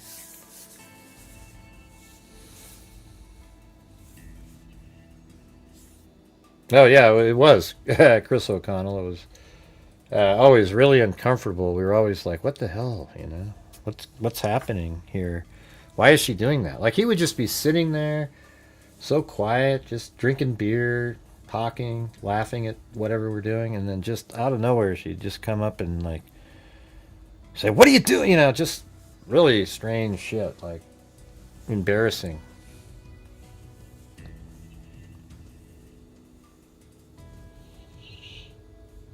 Well, she's weighted down. She might float too after the gases, so you'd have to wait. If she floats up, it'll be in the next within 2 weeks, she'll float to the surface. As the body gases from decomposition build up, she would float. Even if you're weighted down, sometimes it can overcome that. But I don't know. I'm going to go with the theory that she never left this island here, and it was him burying her, etc., that ate up so much of the time. And then over here is all the ruse. You know, he probably threw the life jacket over here to make it look like he was going there. Still had the motor on, and then cut it out here, threw the keys into the water. I bet you the keys in the water are over here somewhere. But they're never going to find them in a 5-mile stretch. Yeah, I just said that.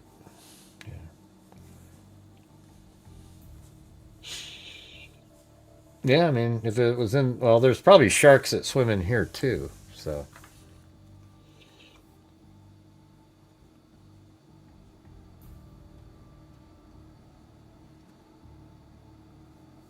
I mean, the oceans seems the easiest place to have put her. You know, the water. Like, you just take her in the boat, weigh her down with something, and throw her overboard, and then she sinks.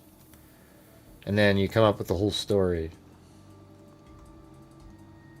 But he may have thought, I can make it look like she's in the water, and they'll never look on this island. I don't know. I guess we'll just have to wait and see. It wouldn't shock me. My first theory was that she's in the water. I just sort of started thinking about this other one, but yeah, it's not. I have no idea. My theory could just be, that's all it is a theory. I think they, you know, if they went to this island, they probably went to that restaurant. You know, that's a pretty good chance of that. And then after that, they may have got into the dinghy and started going over there, and they fought, and then he like choked her out and threw her in the water. And then, you know, waited. I mean, see, it almost seems like it has to be more premeditated. Like, it feels like she was killed on land, and then if he did put her in the water, it was he weighted her down and went out and then made sure that she would sink. I mean, getting her on that boat, choking her out, and then going, oh shit, what do we got? What do we got? Seems really dicey and risky. Like, you wouldn't know what, you know. I mean, unless you knew specifically that you had an anchor rope with a whole bunch of weight on it, on that little tiny dinghy. It just seems kind of risky. Yeah. Yeah. So it's like, I think it's probably more likely that she's in the water. But my theory, I just want to have this as a theory that I have in there. Because I think it's not unreasonable. I don't even think it's less likely. I mean, I think it's pretty similar. I guess, if you put her in the water, you have to put her in the water. His problem is if she's found and she's weighted down in any way, shape, or form, it has to be something where he just knocked her out and threw her in the water and then she sank. And then she would just start floating. Because if she's found in any other condition, tied to something, he's toast. If they find her on land, he's toast. So if he put her in the water, he probably would have had to strangle her or smother her with something and then throw her into the water and maybe her lungs filled with water, and then eventually she sank to the bottom, and then she's just down there right now, and then she'll float back to the surface when decomposition sets in, or even in the process, since there's nothing actually weighting her down. And then she'll float up, and then any damage or anything, she go, he must have hit rocks and things in the water. So you'd have to do something like that to kind of get away with it. But in my theory, go to the restaurant, he does something, and then there's got to be some planning that went in where he, would have, even if she is in the water, that he wrapped her up in something that he knew he was going to be using. Yeah, there's a million possibilities. I'm going with this on the land. They went to here. People here know that they were arguing or something. And then they, maybe took her in the dinghy and killed her somewhere over here, and then made it look like she was in the water so that they would all be searching the water over and over and over again, when all the time she's on the land over here. So that would be that theory, but the theory of her in the water is just as likely, in my opinion. A lot of different reasons to do each of them. Well, anyways, you guys, I'm going to get the hell out of here. Thank you to Cheryl Bullock, Richard Watts, Karen W, SQ, then Suzf, and then Carol Silva gifted 5. After Karen W gifted 5 before that, and then Carol Silva gifted 5. And Karen W again, and then we have Cheryl Bullock, Suzf, Wild Bill Wassman, Suzf, Cheryl, Alley Cake, Whiskey Boots, Wild Bill Wassman, matching some of the, I think it was like a Alley Cake thing. Then we have Sarge, Don, USMC with his joke.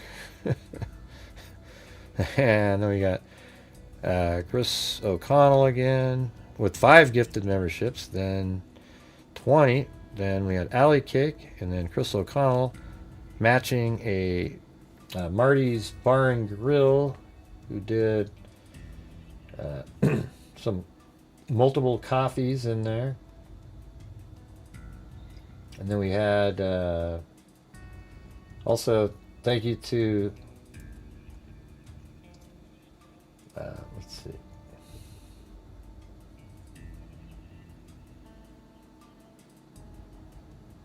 Where the heck is that? Oh, Carl W. On the, I think it's like, there's another letter in there, AW or something. Carl AW. Or Carla. Maybe it's Carla. Why do I keep saying? Hold on. No, it's not. It's, it's just my brain. Oh, jeez.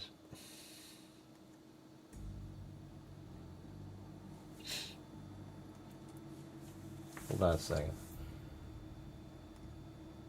I'm just trying to get the... No, it's Carl C, not W. I'm not sure which one I was... Why the W was in my head. So Carl... It's like Carl Wack. W-A-C.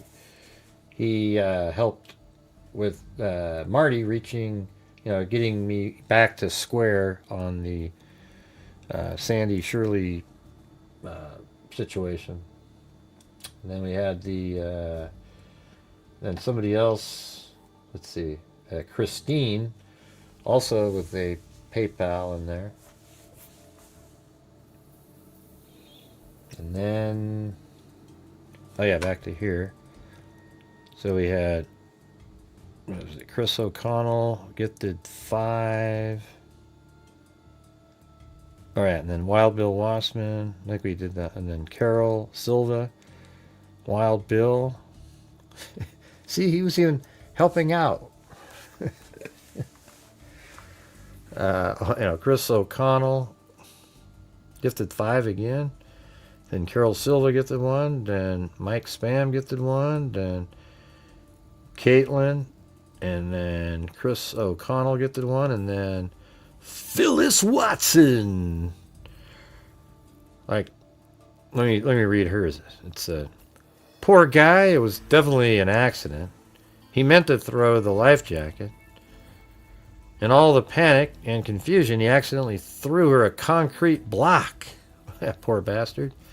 Attached to a chain that was wrapped around her body. Total accident, though. Oh, yeah. It's. Then I gifted 5 because you guys reached the goal there. And then Shay. And then Domsey gifted 10 memberships. Very cool. Anyways, thank you guys very much for supporting the channel.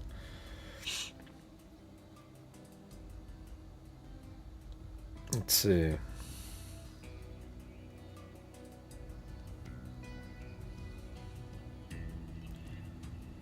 Let's see.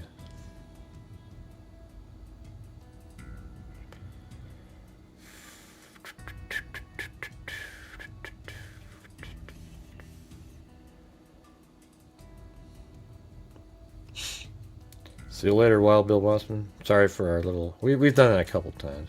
Our little stupid little spats, But as long as you're still here, that's cool.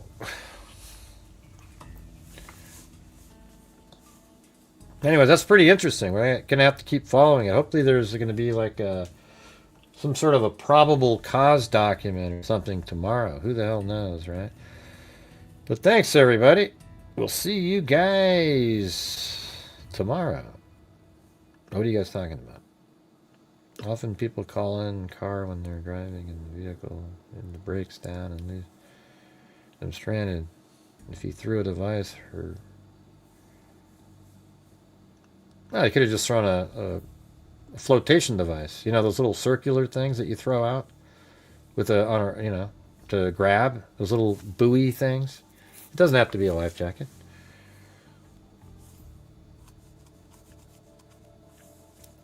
Yeah, but anyways, thanks everybody. We'll see you guys tomorrow. And who the hell knows what tomorrow will bring? Probably a whole lot of nothing. We'll see, though. We'll see. We fell asleep and just woke up. Thanks for letting us know. We were all wondering where you were, Nosy Google. Every one of us was like, hey, is anybody seeing Nosy Google tonight? I mean, hell, just a minute ago, Wild Bill Wassman was like, where in the hell is Nosy Google? And then Sandy Shirley said, you know what? I don't know. Maybe she's sleeping, and by God you were, so hey, boom! You nailed it, Sandy Shirley. All right. Way to predict that, you guys. Unbelievable. All right, thanks. See you guys tomorrow, and be safe out there. Ding, ding, ding, diddle, ding, ding.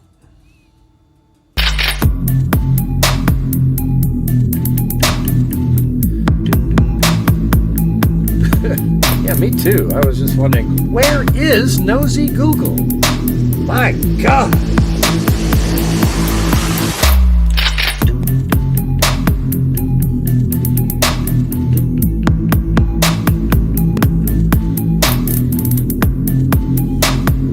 God, don't you love that beat? That is like the best. I'm gonna play it again. Hold on a second.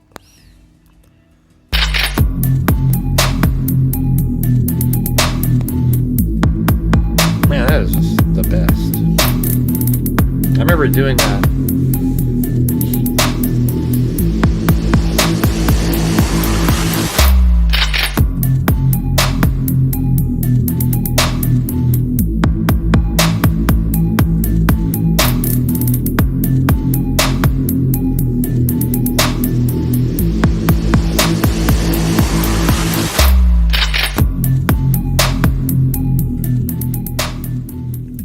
Oh, really? You saw that was like the Gabby Petito case? Who said that? Oh, no way, KK. I just saw an article mentioning her arrest, or his arrest. His arrest or her arrest? What are you talking about? Was she arrested too? Well, I mentioned that earlier. Gabby Petito. KK. Or no, wait. How did that go? No, I think I don't remember. I was just saying they could have had a volatile relationship. Might have been Lisa who said, mentioned Gabby Petito as being like that. So what are you saying there? What happened just now? I think it is a pump shotgun. Yeah, it was part of a. It's on this. It's actually crappy after that, but I cut it in half and just kept doing it looping. Because it gets really stupid after that. Doom, doom, doom. It's like, diddly, diddly, diddly. It's just absolutely, I mean, who would do that? Ruin that great beat. So what are you saying, KK? Just saw an article mentioning her arrest and saying this might be like Gab. What do you mean her arrest? What are you referring to?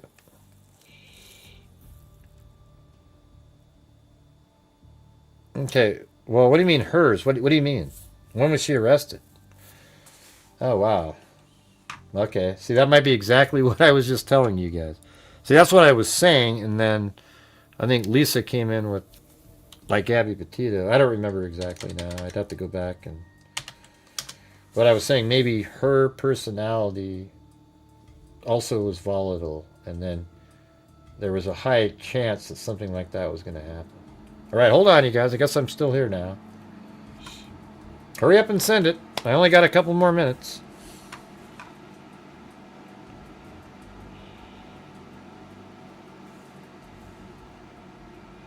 Oh, that was the other. Okay, hold on.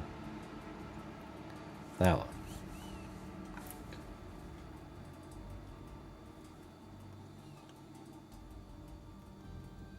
I just typed her name in a second ago. I didn't see anything.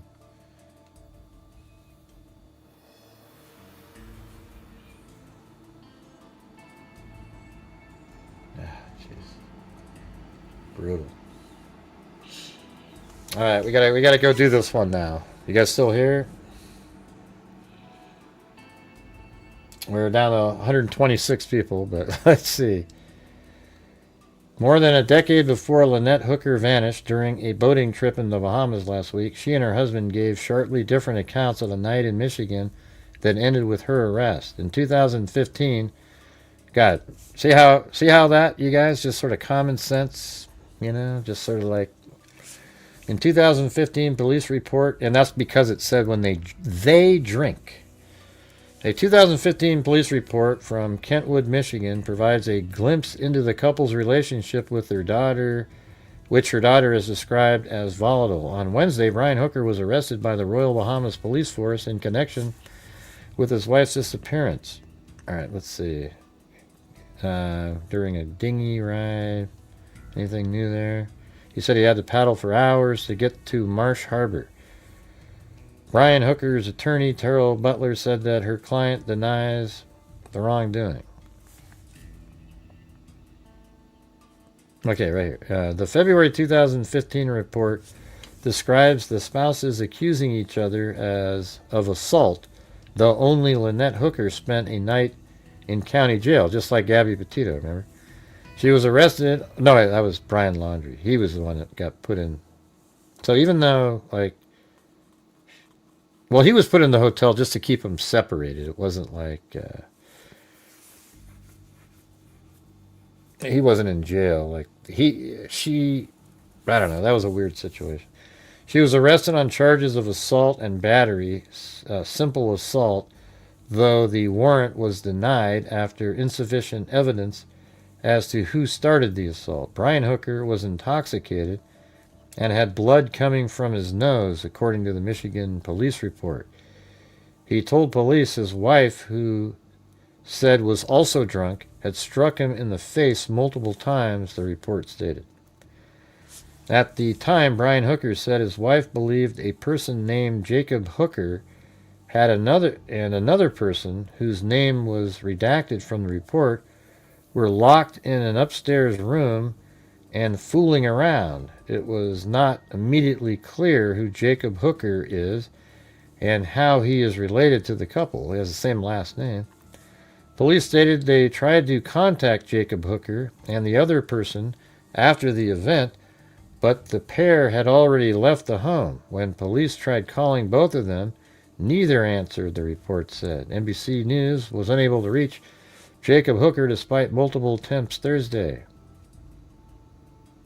Brian Hooker said that his wife tried to open the door of the locked room and that he went upstairs to calm her down, which was when she hit him in the face 4 or 5 times, according to the police report. He stated he had never been hit like that in a long time. He had never been hit like that. Well, when you say never been hit like that in a long time, that means you were hit like that before, just not in a long time. He started to cry and became emotional, the report said. Police wrote in the report that officers contacted a witness who said she heard Lynette Hooker upstairs causing a commotion. She said she saw Brian Hooker go upstairs and return several minutes later with a bloody nose. The witness declined Thursday to comment on the 2015 incident, including how she knows the couple. The report says that Lynette... I gotta throw this in the folder before I forget.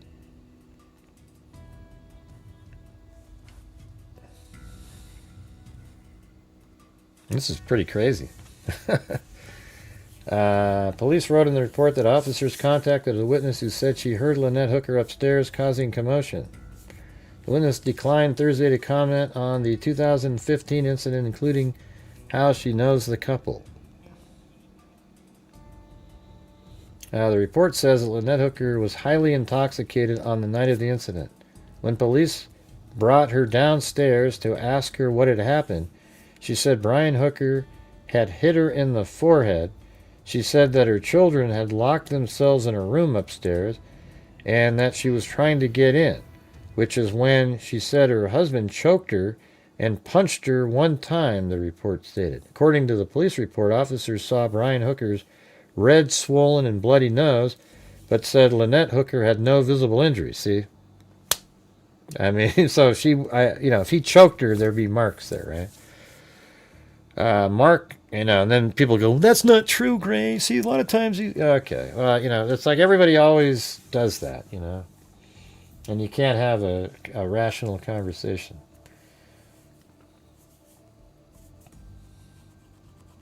And if she was hit in the forehead and choked, there'd be marks. She had no signs of anything.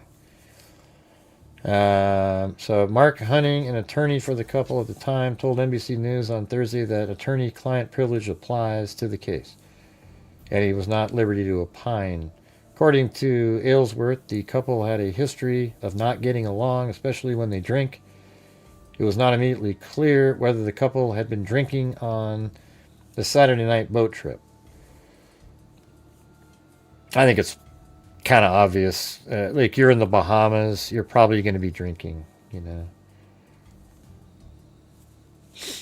Anyways, then they're going on to that's crazy. Well, so there you go. That kind of matched what we were just talking about, right? A few minutes ago. Because the daughter said when they drink, they don't get along, and then he gets angry and choked her. Well, then you think, well, she probably does some stuff too, and now we've got this other incident from years ago, and I'm sure it happens way more often than anybody has. They just didn't call the police on the subsequent ones. And so, it is what it is. I mean, we're going to have to figure out what the hell happened there. But thank you, KK, for finding that. Because that is funny how that's exactly what we were just saying, right? But see, That's what you get on this channel.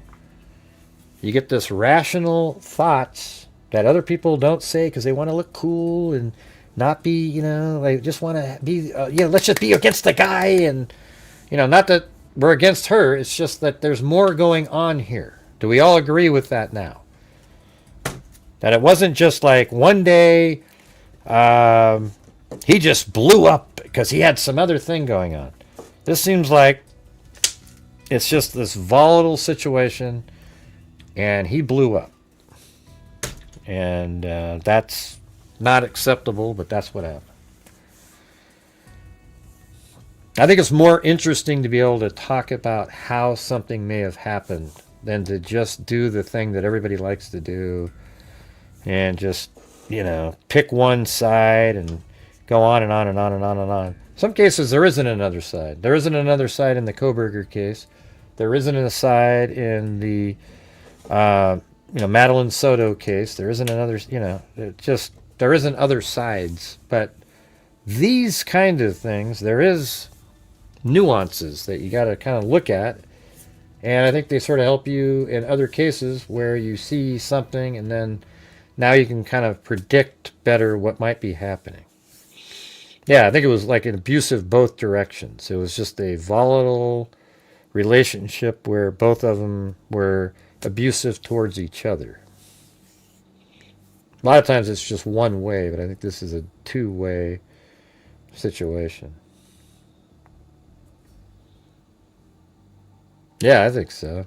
I mean, we don't know if it's like every week. There's probably months where they get along great. And, you know, it just seems like they're people that should never, those two are people that should never go on a vacation in their lives because they're going to go out and drink and they're going to be fighting the whole time. It's just, you know. Yeah, it could have been planned after they were fought and fought and fought. But it might not have been. It could have just been he choked her out on the boat. He had the supplies was just sitting there like an anchor, and there was just other things that had weight to it. He wrapped her up in it, threw her overboard, and he. But I think it makes something nefarious more likely happening because of this dynamic. Don't you guys agree with that? Like if they were somebody that were always getting along, they'd have to come up with another scenario, like an extramarital affair that he wanted to be with somebody else. But this situation is like this volatile thing, and then he had to sort of struggle to cover it up, and that's why it's not neat. It's really messy. It doesn't make a lot of sense, and that's why it's like this. So in some ways, it seems like it could be something that just happened quickly. Like it was something that just sort of went boom and it happened, and then on the fly kind of came up with some stuff, and that's why it just sort of doesn't flow. But definitely, you know, guess we'll just have to wait and see. But man, what a crazy little development right there. Matched exactly what we were just talking about. It's pretty weird. Actually, like within 10 minutes of talking about that, it pops up in an NBC article. Oh, that's right. I got my face blocked again. All right. Anyways, there you go, you guys. Done with the show now. Cool little information right at the end. Sorry for those who left, but there you go. Man, thank you all very much for supporting the channel. Didn't really have to ask that much after the first 2 hours. Oh man, jeez, you guys, can you make it easy for me one night? Just can we have a troll-free night by just supporting the channel without any asking at all? Just so that we can just say, screw you, trolls.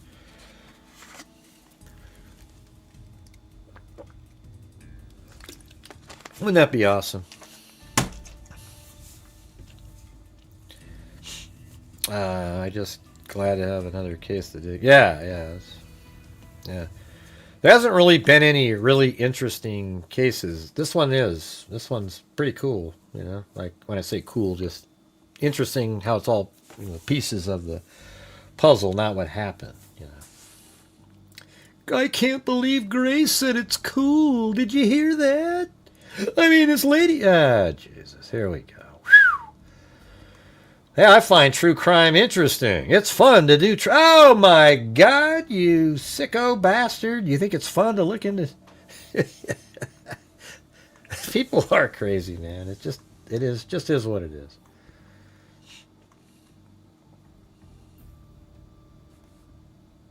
This little road right there. See that?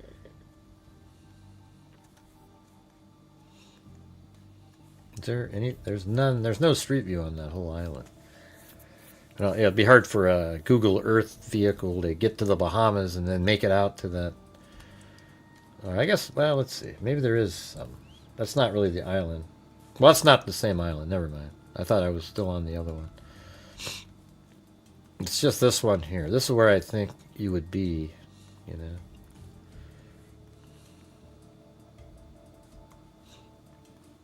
Yeah, look at that. You can see right in the water. Right, let me see if there's a different time frames. Wow, look at that. I wonder what those lines are. Those are underwater. Those probably a boat that was dragging along. A little too big for the area there. All right. Anyways, thanks everybody.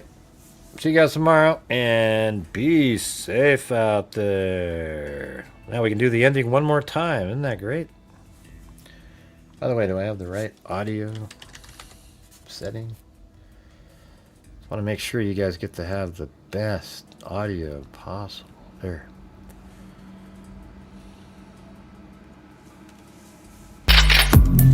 See? Yeah, it is a shotgun.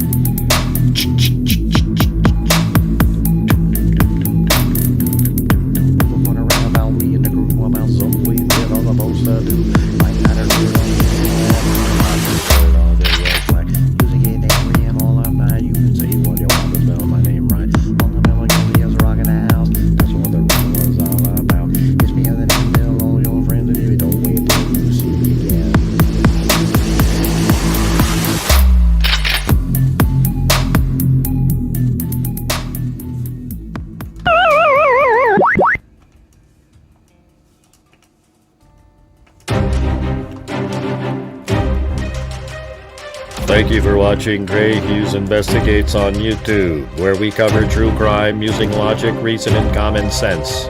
Something not very common anymore. Thank you very much for watching, and as I always say, until next time, be safe out there.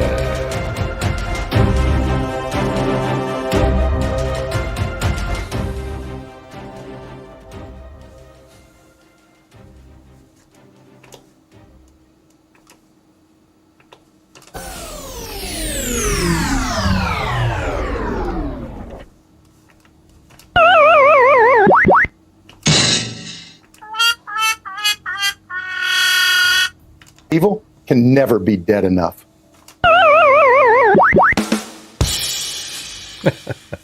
I see you guys.